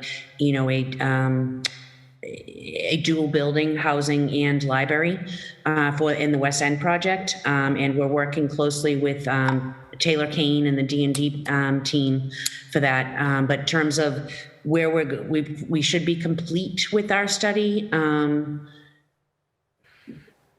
by June of 2021. in terms of, and basically what our study does is a recommendation, and it's based on, we look at amassing strategies for what the core program, for what the library needs are. And we work closely with BPL on that. And we, in terms of what their core program is, and, based on that, we do a test fit and, see if we can make those things work. And then we'll partner with, this is actually PFD's first time partnering with something like this. So we're excited about it. We're looking forward to it. But right now, where we're the next steps after this study, I'm not sure. I think there's still more we have to do on the housing, the combination of the two. Yeah, and I guess I just want to say I know enough about that to know it's going to be complicated, and would love, as a counselor for the area, to be a partner and just thinking about how to do it effectively. And it's something where we'll be impatient for it, right? Like once there's a plan, then everyone will be like, oh, well, when's it happening? And especially because of the heavy use of that library, we've really missed it during the pandemic on a bunch of different fronts. It's been where the food pantries run out of. It's the gathering space, public bathrooms, seniors go there, families with kids. I mean, it's just, so would love to work with you guys on making sure that the novelty of the thing doesn't sort of cause it to stall out from a timing perspective. Just because, again, I feel like this one's happening in my district, and if we could make it a good model that happens expeditiously, then it helps us say in other places, hey, we could do this without slowing down the prospect of getting a new library. And so I just wanted to kind of flag that and put it on the radar. No, thank you, Council. And we would appreciate your support with that. We think it's important. So yeah, we will be working, and we'll be working with our partners at OBM on next steps once we have a study. And the study is pretty involved in terms of, we do look at other areas where this has been successful, and that again is based on similar demographics. So we are looking forward to this. We're excited about this one too, if it comes to fruition, just because we haven't done this type of partnership. So it will be new for us too. Great. And then I'm super excited that we're getting the tool shed, maintenance shed in the public library on the new projects list. It's something that people have been pushing for a long time. We've had it's a combination of functionally, it's really falling apart. There's been some safety concerns in the area recently over the last year. So just would love to get a feel for, being in the capital budget and then kind of being on the schedule are two different statements. So sort of get a sense of when I should expect, if this capital budget were to pass, what's the kind of likely timeline on looking at that?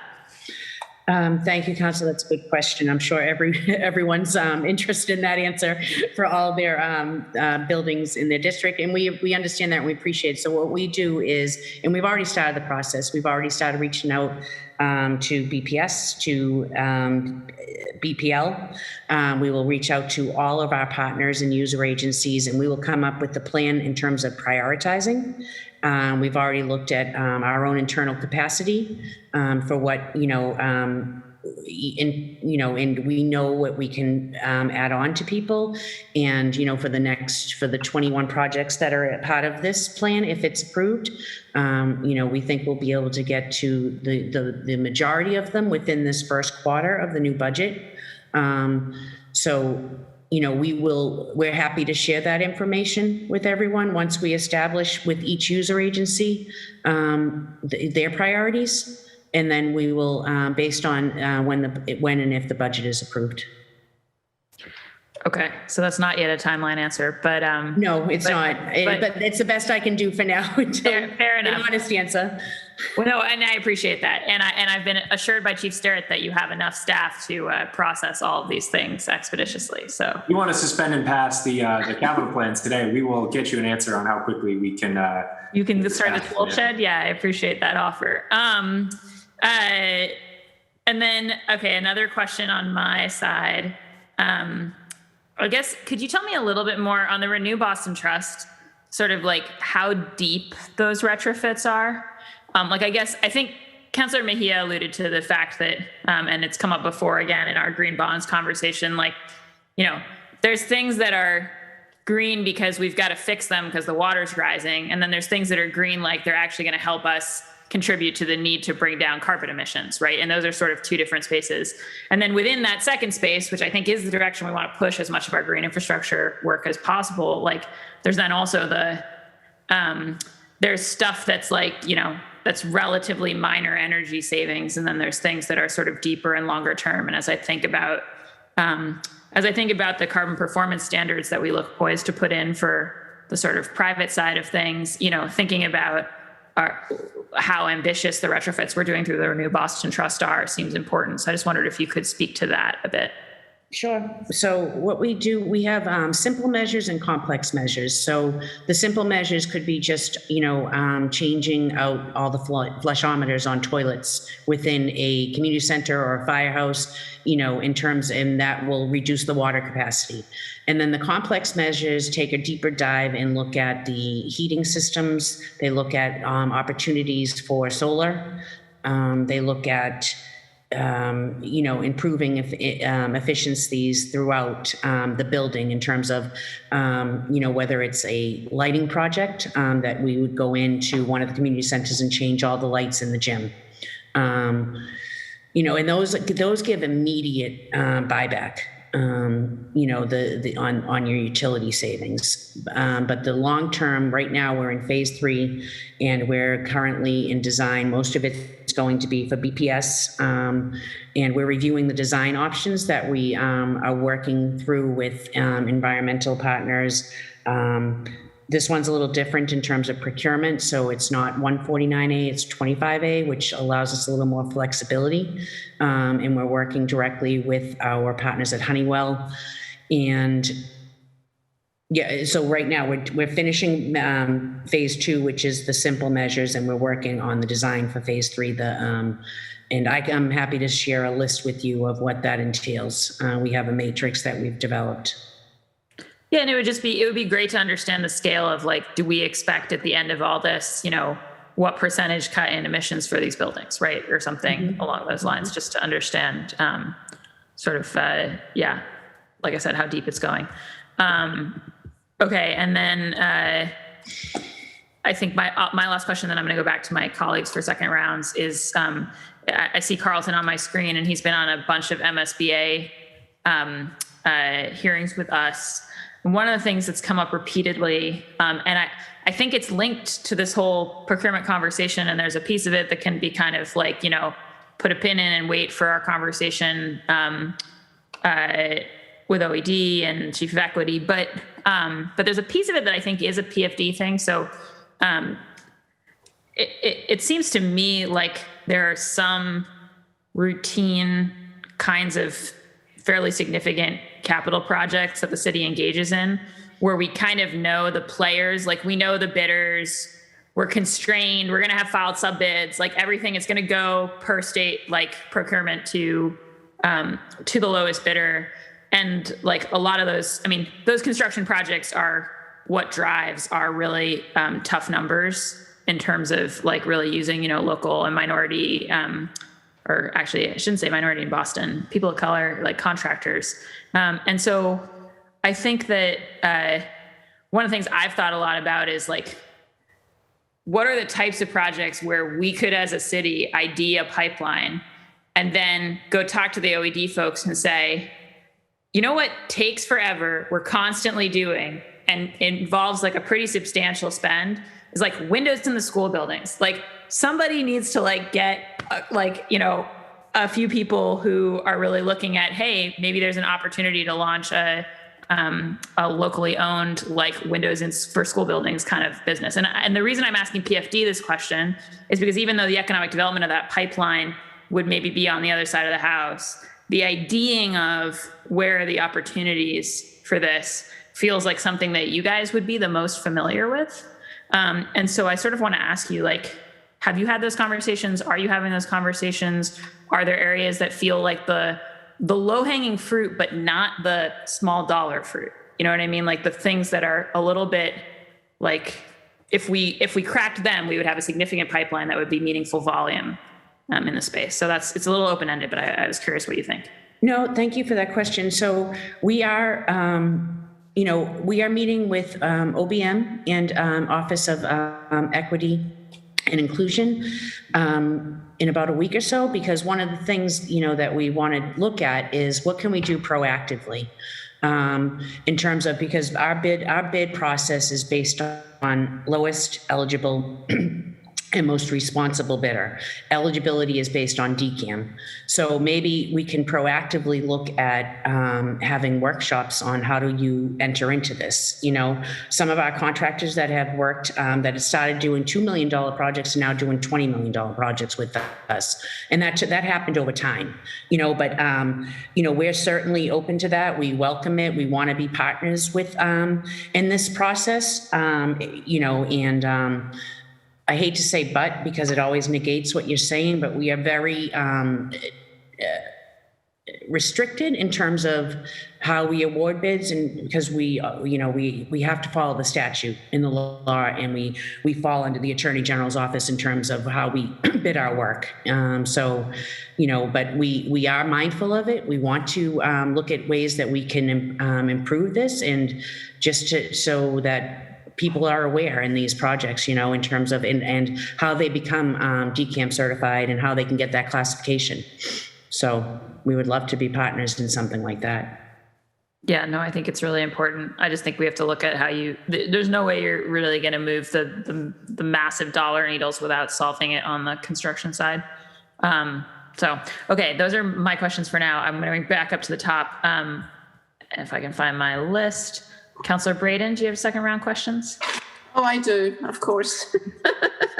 Thank you. Thank you, Madam Chair. I just had a question about the Jackson Man Community Centre and the schools. I know we have money in the budget for planning the relocation of the Horace Man, which is the school for the deaf.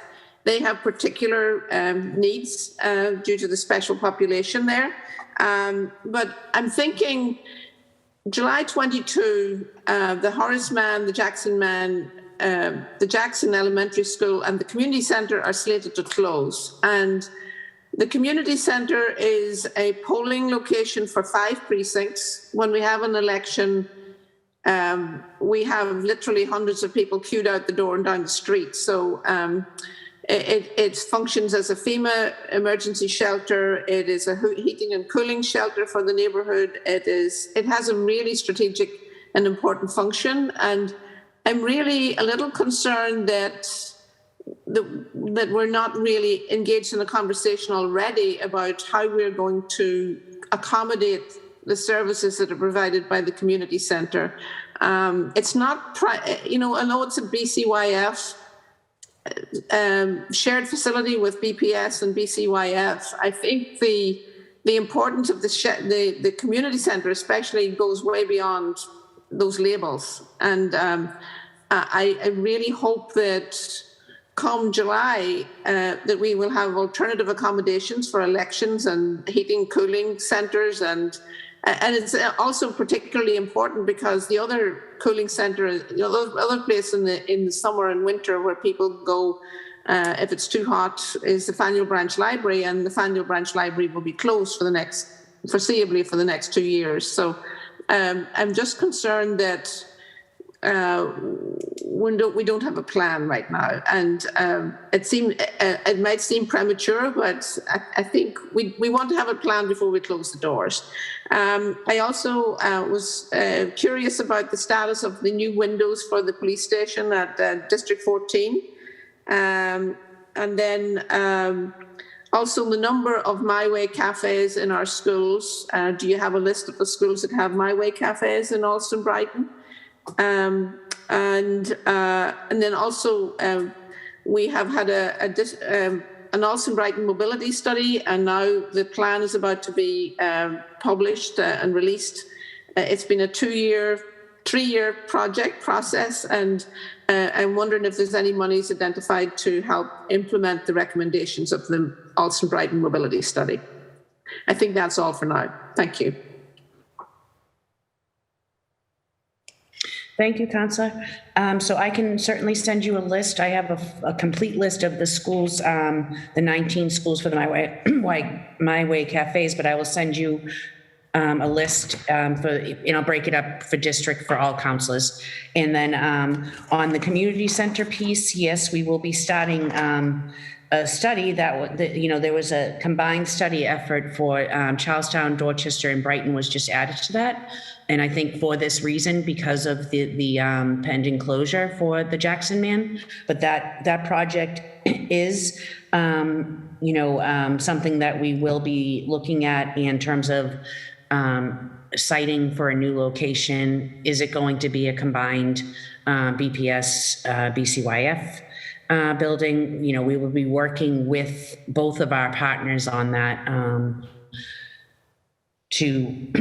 as part of the study, as the study develops.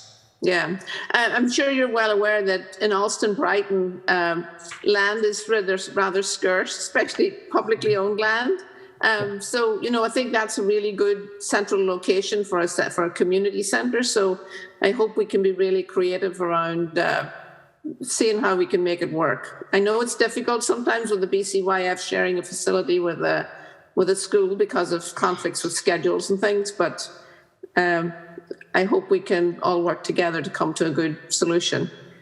And that's part of the work we do, Councillor, as in this study, is we usually find a couple of, at least one or two with our partners from BDA that we work with closely we usually try to identify at least 2 sites that might fit the needs based on the program, test fit of the space, massing strategies, and again, that all comes back to the core program, but we usually, within most of our studies, we try to identify a parcel that would work, and then we do a title search on that parcel for a possible taking, so that's all part of the study.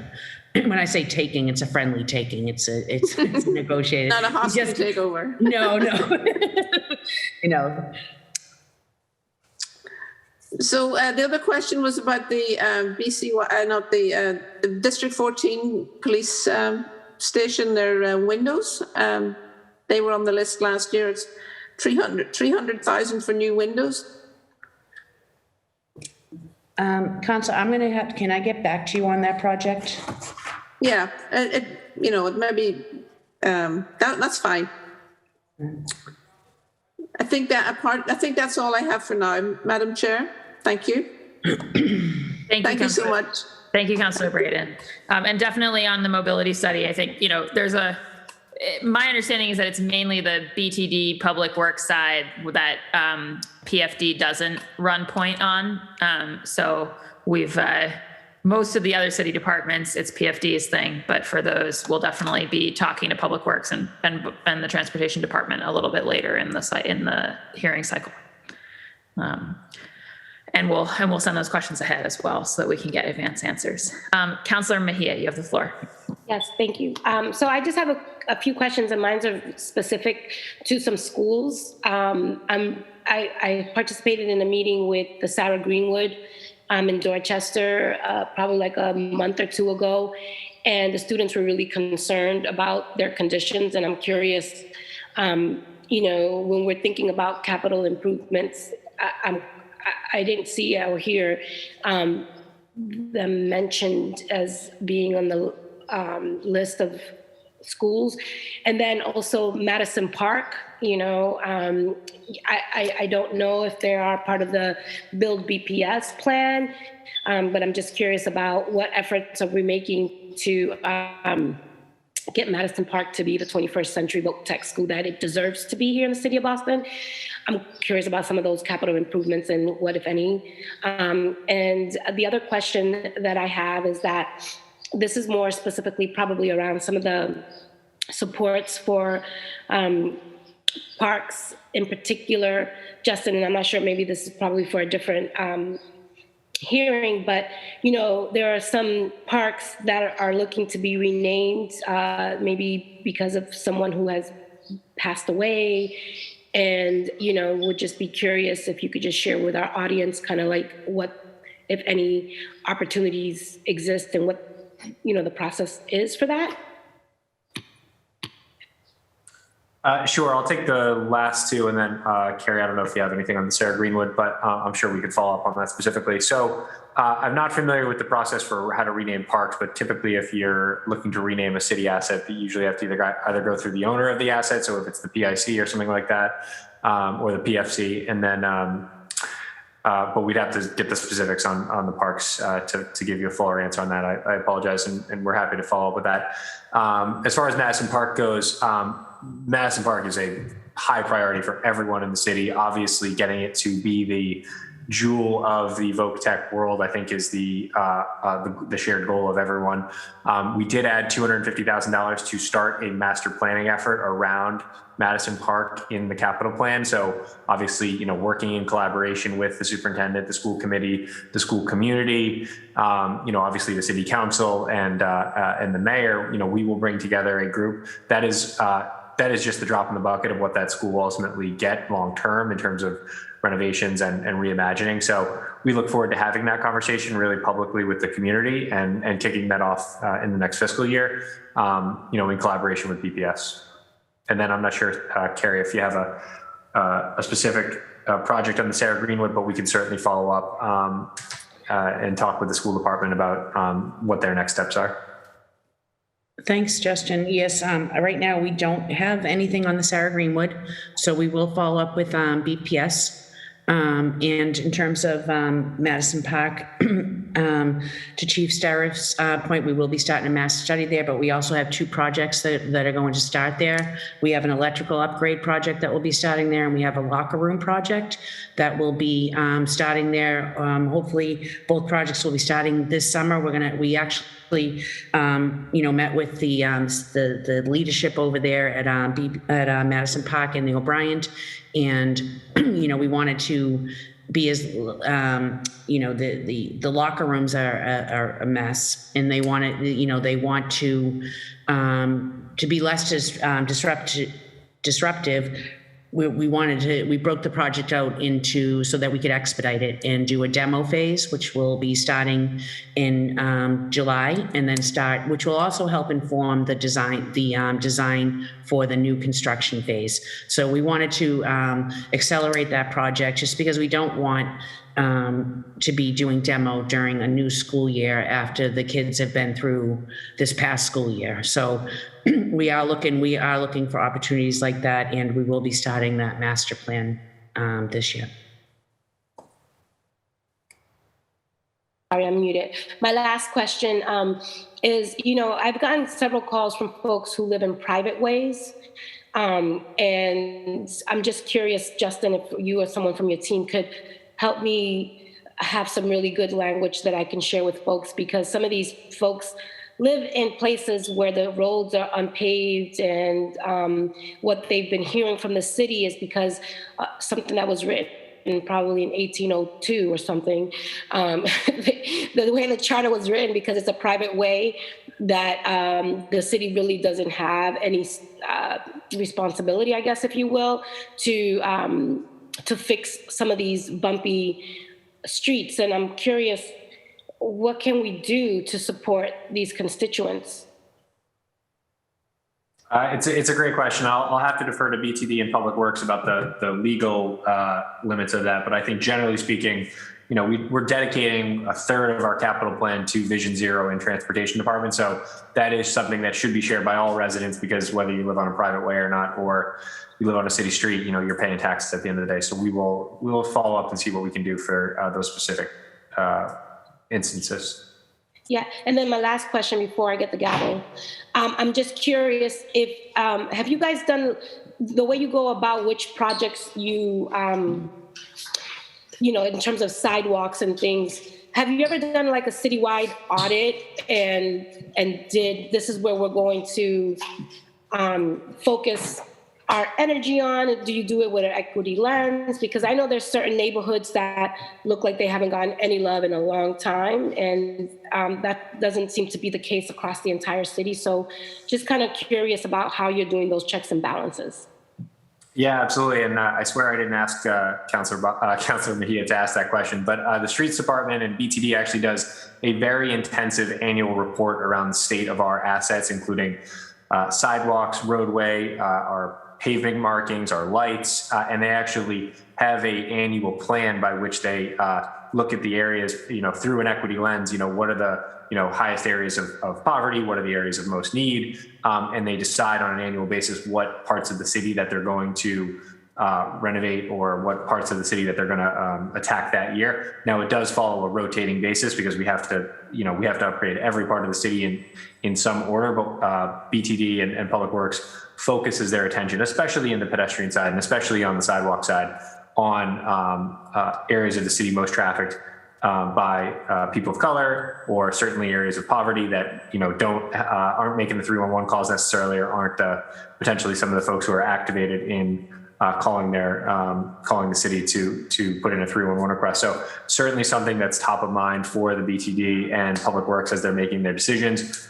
Last thing I'll say is, one of the major investments we are making this year is a citywide approach in upgrading all of our pedestrian ramps to make them all ADA compliant. So some of those areas who you mentioned may not have seen some love will be getting ADA upgraded ramps over the next 10 years. So I know that's a long time, but we have thousands upon thousands of ramps in the city, and it just takes us a certain amount of time to build on those. But we are now on a path financially to be able to do so.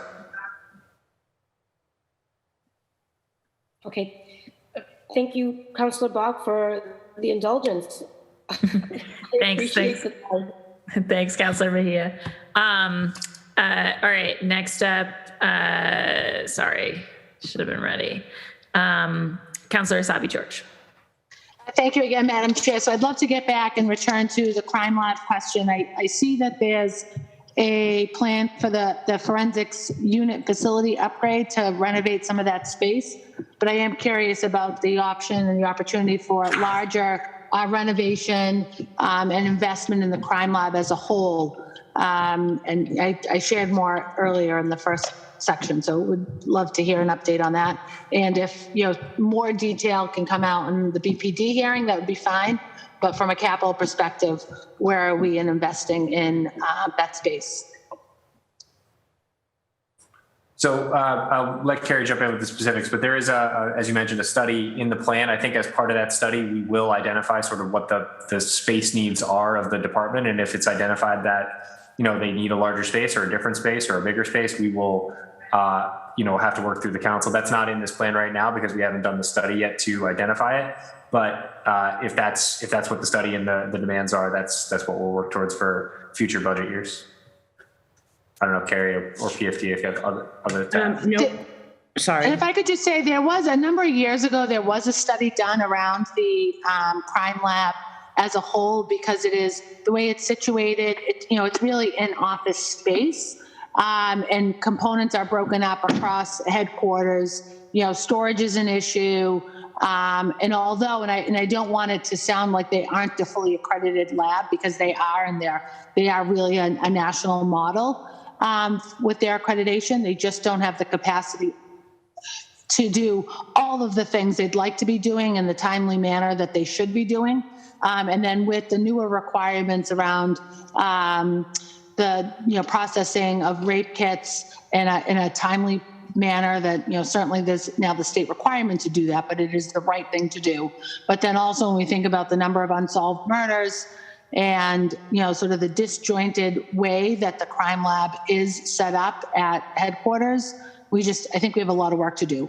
So that's the long sort of summary of there was once a study done, and I guess we can talk about it in further detail maybe at the BPD hearing. That's sort of it, I guess.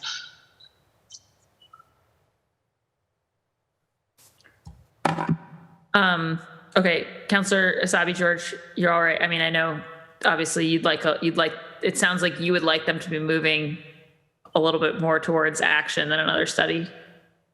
Yeah, I would absolutely I would love to avoid another study, but I think similar to this, the conversation a little bit earlier, perhaps with Councilor Breeden, it may be too old now. So perhaps at the BPD hearing, we could carve out some opportunity for that discussion. And I can also, we'll make sure they're ready for that, Councilor. Great, and I can also talk additionally offline with everyone. And then, I think that this has been actually I'm looking at my notes here. This has been a pretty thorough hearing, and I appreciate that, Justin and Kerry in particular, for offering so much information and really participating in a robust dialogue and update at today's hearing. Thank you, Madam Chair. Thank you, Councillor Sabi George. And next we're going to go Councillor Flynn if you have any more questions. And then we've also been joined a while back by Councillor Ricardo Arroyo. So I'll go to him after Councillor Flynn. Thank you. Thank you, Councilor Bach. And again, thank you to the Public Facilities team that's here. I see Carlton Jones, who's done an excellent job, as has my neighbor in South Boston, Ellen McDonough. So it's good to see both of them. Kerry, I know you were talking and Justin were talking about when you're preparing and planning buildings or developments, you are looking at ADA related issues, making sure everything is obviously in compliance with ADA. So I want to acknowledge that. That's critical. It's very important. I want to say thank you. That's an issue I focus on a lot. Krista McCosh also in the Mayor's Commission for Disability Rights does an exceptional job. I always ask development projects to make sure that they check in with her team to make sure that there are no related ADA non-compliant issues. So having said that, what else are you thinking about in terms of making sure Boston is as friendly as it can be or as welcoming as can be for persons with disabilities? Thank you, Council, for that question. So when we do a study or even the initial process of a design, we always do an accessibility study as part of that. We do a life safety code analysis and we do an accessibility.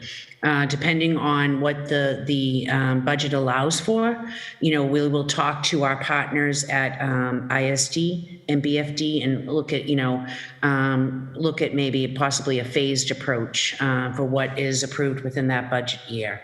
We're doing this right now with fire headquarters, and we very much work collaboratively with everyone, but these accessibility and AD issues they happen. I mean, within the building. So we do, as part of our study, do that, look at that.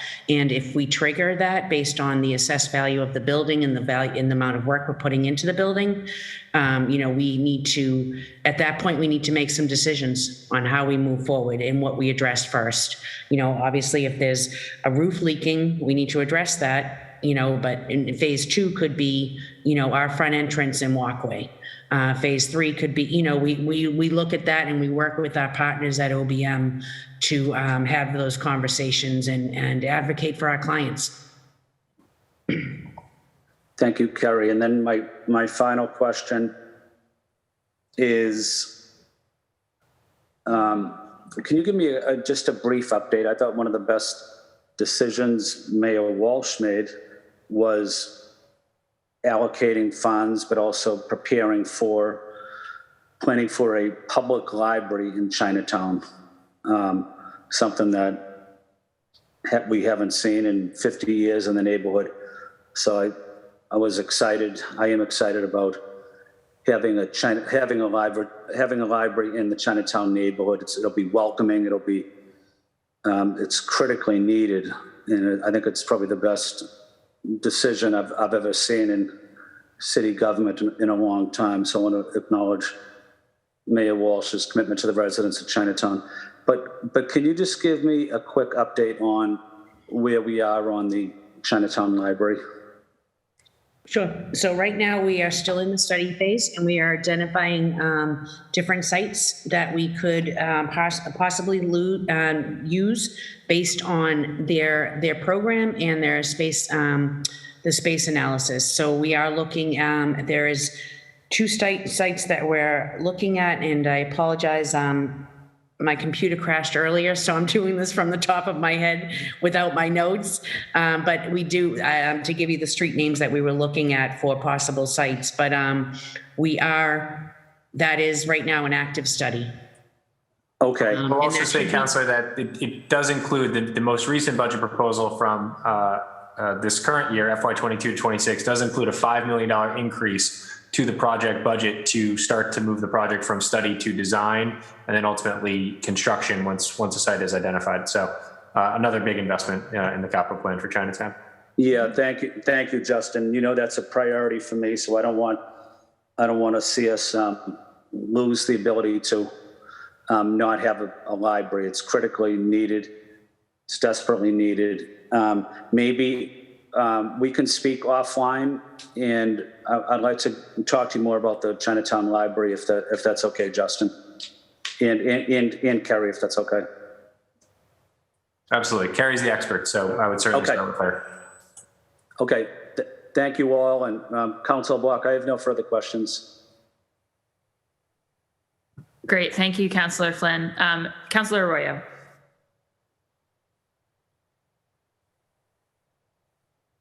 Thank you, Madam Chair.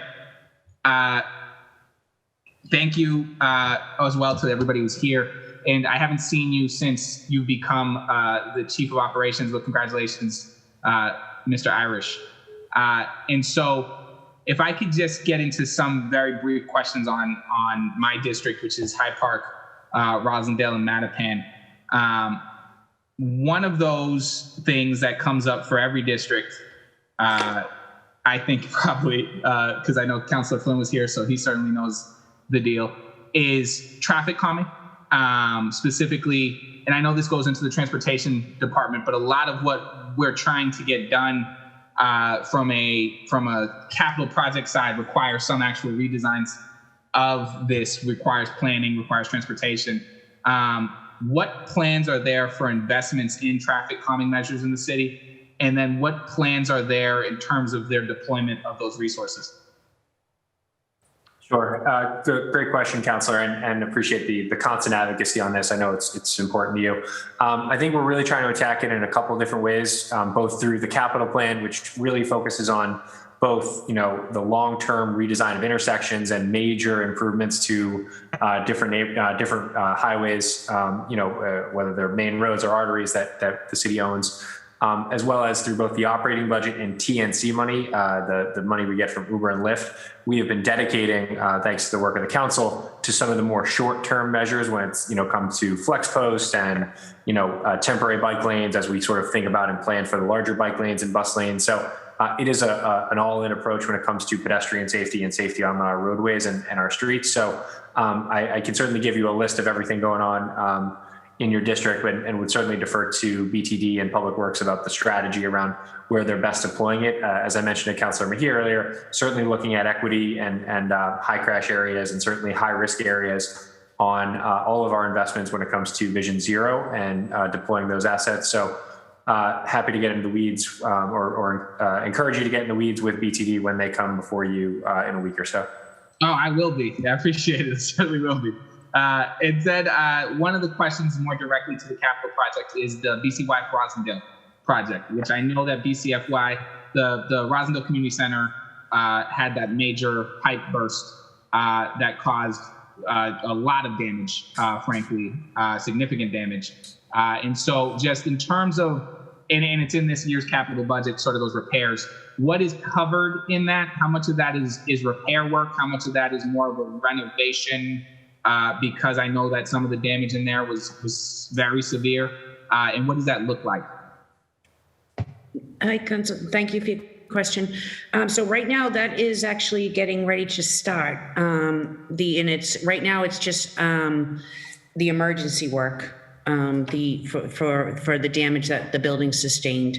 So that should be starting in probably a month.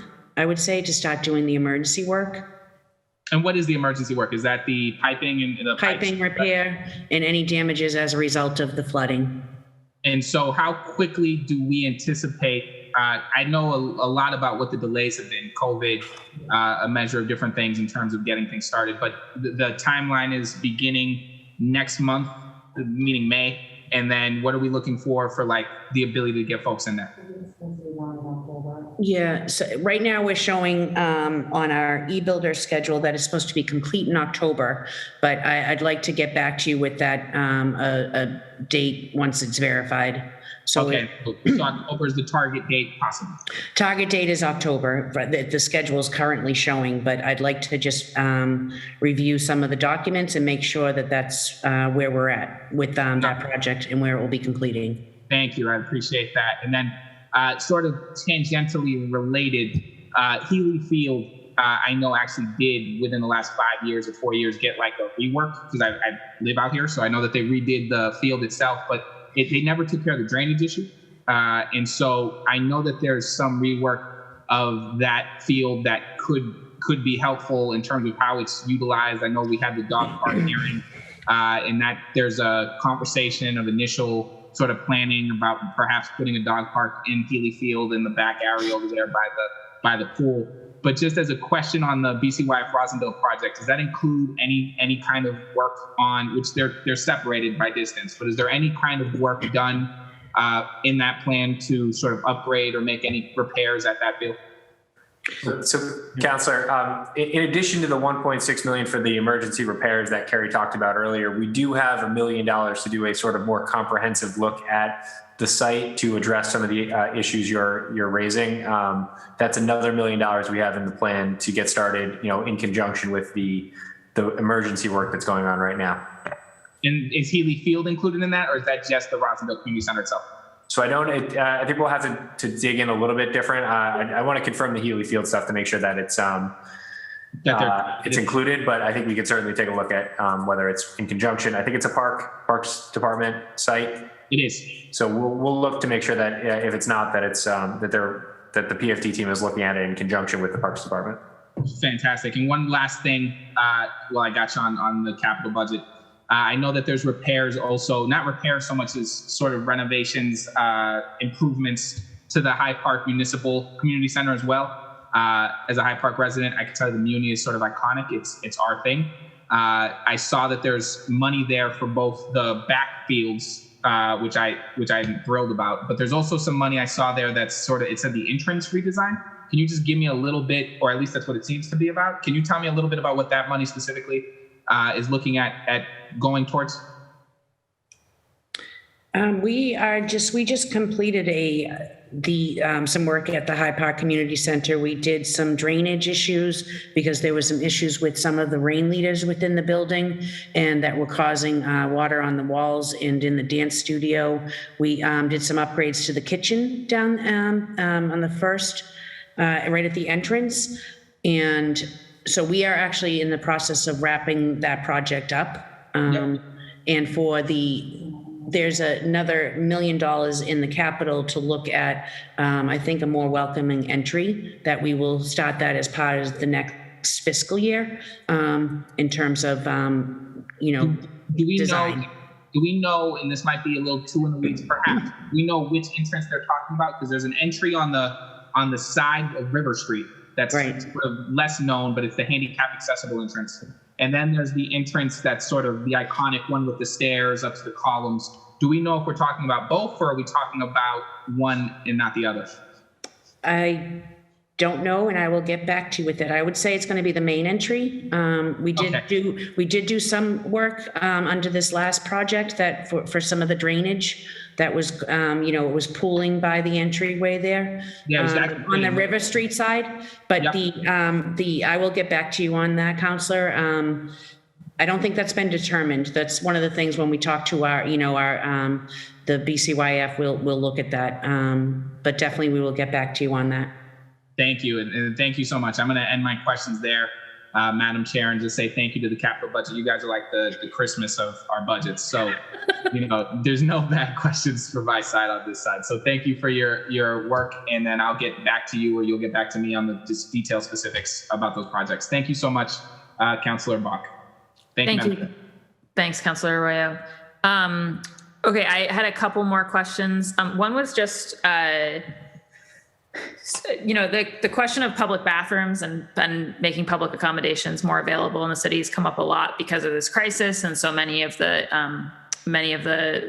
shops and private places that people would use being shut, and then of course the BPL being shut, which is a huge site for that, and it's certainly true that we have a lot less publicly available accommodations than a lot of other cities worldwide. And so I'm curious, I wanted to confirm, first of all, that, because I think I've heard that both on the Boston Common Master Plan side and in the City Hall Plaza revamp that we are going to end up with public accommodations on the other side, but I wasn't sure if that was the case. So I wanted to confirm about that. In the City Hall Plaza, yes, we will have public restroom accommodations. In the Boston Common, I'm not sure of. That would be a Parks project. Yeah. Okay, I think they're in the plan. It would be great to follow up on that. I just think it's something that we've, really seen the criticalness of. And then I think it sounded like they hadn't made the cut, at least so far, in the Copley Square planning. Is that right? Yeah, again, I think we'd have to defer to Parks Department. That's fine. I can talk to Parks about both these things. And then what was my next one? I'll just pull up my list, sorry. And similarly, is Parks the right place to talk to about when we're actually going to get back the Fens Pathways project kind of underway? Yes. Okay. All right. I'll talk to Parks about that and the ComAv Mall, Kenmore Block, and such. I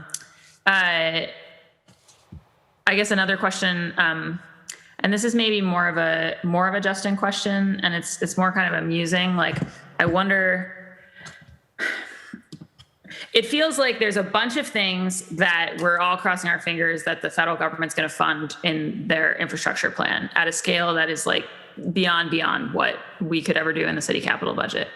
But I think we all know that when federal money does come down, often being sort of like ready to receive it and kind of practiced in kind of getting the wheels turning on the right kinds of projects can be helpful for actually like getting our share and more and taking advantage of those opportunities.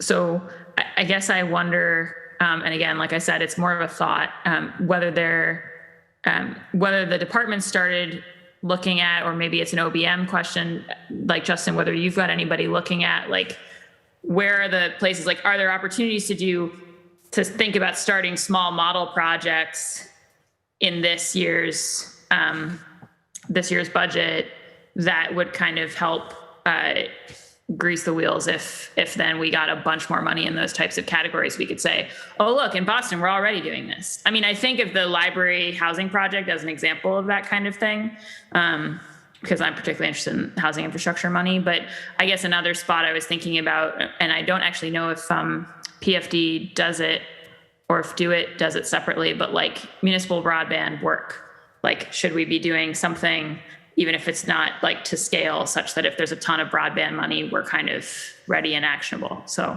it's a sort of vague question, but. So we do BONET, right? So the city does provide some municipal broadband services to city buildings. So, and that is sort of what I would imagine, I think you're referring to, is if we wanted to do that at scale, what would that look like to expand BONET? I think that would certainly be a good conversation with both David Elgis, but also Mike Lynch in the infrastructure and DoIT tech department. As far as other projects, I agree that the West End Library is a fantastic project. It's also an incredibly complicated project with state implications, private implications, that is not necessarily the the model I would choose as sort of something that's kind of pull off the shelf and ready to go because of the dynamics that'll certainly the dynamics that will need to take place in terms of state approval and private financing to make it a go project. What I would say though is that we are constantly working, and especially from a transportation point of view, always looking at the state of a good repair of our assets, especially around roads, especially around bridges, especially around pedestrian assets like, sidewalks. And as I've mentioned a few times today, ramps. We could do that work faster if we had sort of more money. It's also a matter of contractors and available folks. There's only so many people in the industry right now, regardless of what it is, whose sort of business model is to service the city of Boston or municipal governments. A dramatic infusion of funding doesn't necessarily mean we'll be able to put it out the door for bid and get qualified bidders at the same time, because you got to imagine if we're getting money, the state's getting money, other cities and towns are getting money, and all of a sudden we're sort of bidding against ourselves, or not ourselves, sort of the royal we of government, and we're maybe not getting more, but we're potentially even paying more for the same amount. And I think that that's something we want to be careful of and we want to be mindful of, and find some of those types of signature projects that I think both get the feds excited, but also, make meaningful impacts in some of the log jams that we have. So I think, it's going to be dependent on what types of federal money comes and what buckets we're going to go after. But I do think we have some capacity to ramp stuff up, but it's going to be very dependent on when and how the money comes through. Right. No, and I have thought about the competitive nature of us and the other municipalities. That's part of what I'm thinking about, is like, how do we give ourselves an edge? Of course, there's also a conversation to be had, and that we're having in other departments about ramping up the workforces. That's part of why we're talking about the green job stuff, right? It's kind of like, if we just wait, then the guys who do golf courses will eventually, they'll eventually shift into the green infrastructure stuff we're looking for, but we'll be waiting, and it won't be the diverse workforce that we'd want to see necessarily. So, but that's a conversation that I think we'll be having throughout this process. Last just little district thing is, could you speak, Carrie, with any additional specificity about the Kennedy Academy envelope stuff and the Snowden School, sort of where we are, the roof, where we are on timing on those two? Sure. Thank you, Councilor. Yes, the Snowden, we are ready to go out to bid. We actually put that one on hold due to COVID, but we have 100% documents. We are ready to go out to bid. We'd like to get that out on the streets as soon as possible so that we can have it within the summer. That one has, there's some logistic challenges there in terms of we will have to stage the whole project. Plus there's, the roofing, it's a historical site. We have to keep the same quality. So all of that's been figured into it. So yes, we are ready on that project. And the Kennedy, it's a new project. Yeah, that's a new project. So that would be that would be one of the things that we would talk with BPS about in terms of prioritizing. Got it. And then this might be, again, Parks, Public Garden, Lagoon. I should talk to them about that. Correct. Got it. And are you guys?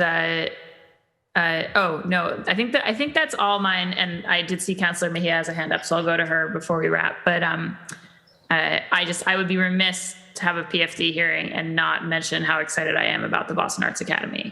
It was great to be at the topping off ceremony, my first topping off ceremony, actually. It's super exciting, and just really want to thank the whole team. I know the school community can't wait to get inside the building. So. Thank you, Councilor. It's an awesome project. Yeah, no, all of our work is, though. Yeah, of course. You don't have any favorite children, but if you did, the BAA would surely be one of them. Okay, Councilor Mejia, go ahead. Thank you. I just have 3 quick questions. I'm curious, I've gotten a lot of calls from folks in the Grove Hall area wondering about a youth center. I know there's a citizens, a center for our elders, but there isn't a youth center there. And I guess there's been some advocacy for that in the past, and wondering what, if anything, we can share with them as to what the likelihood of that is. And then there's been a lot of accidents in Huntington Ave. I'm going to give you the exact address. And this has been going on for a few years. where the exact address is, it's the South Huntington onto Huntington towards Brigham and Women's Hospital. That corner, 875 Huntington Ave to be exact. And basically, apparently, this constituent has witnessed personally 12 accidents in that area. And when we're talking about Vision Zero, or the vision efforts, I'm just curious, what can we do to address that particular area?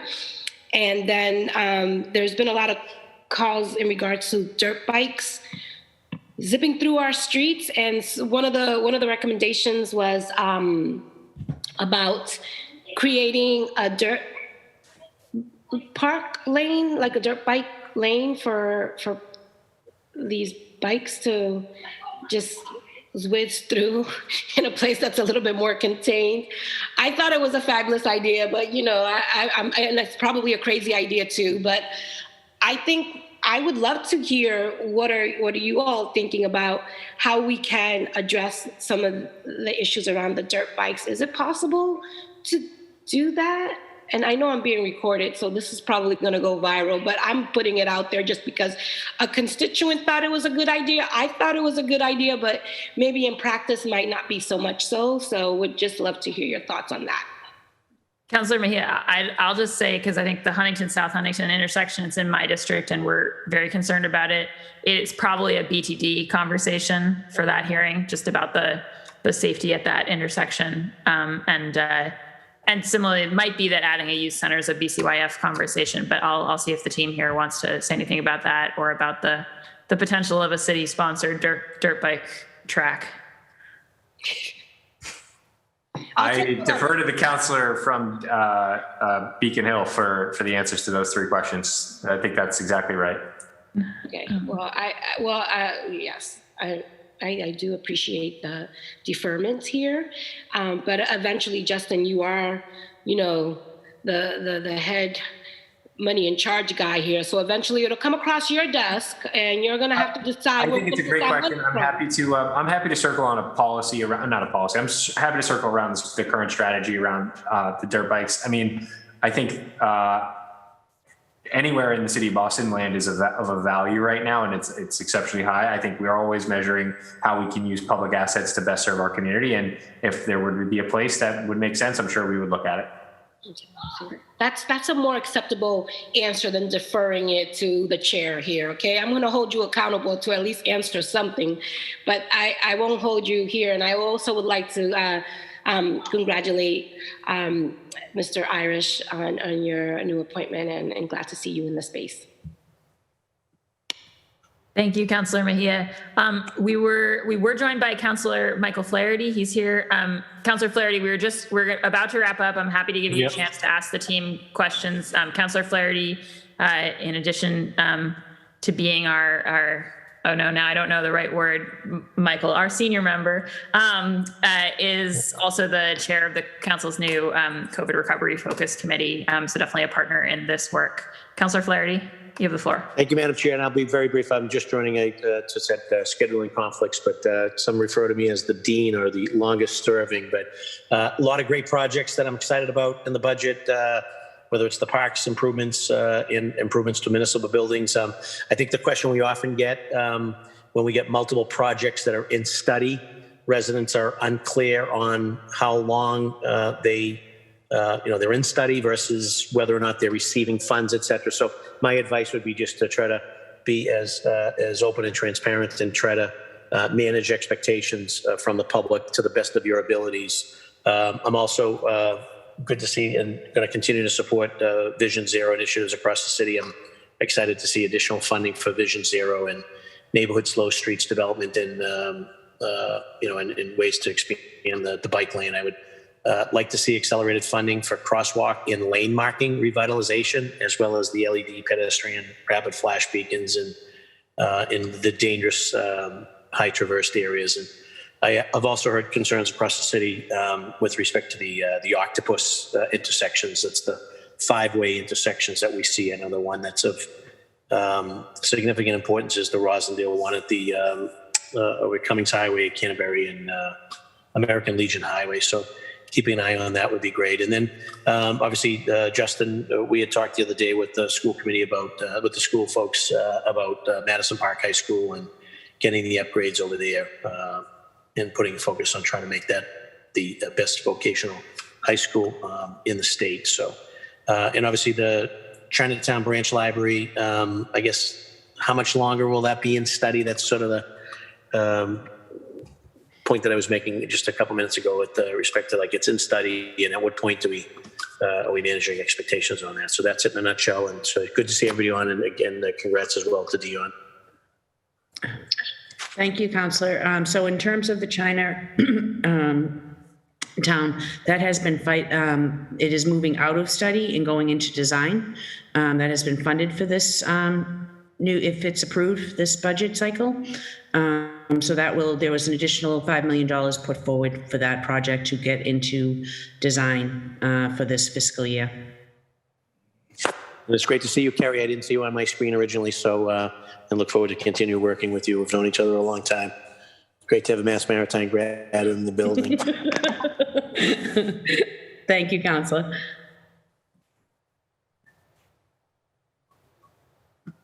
Great. Thank you so much, Councillor Flaherty.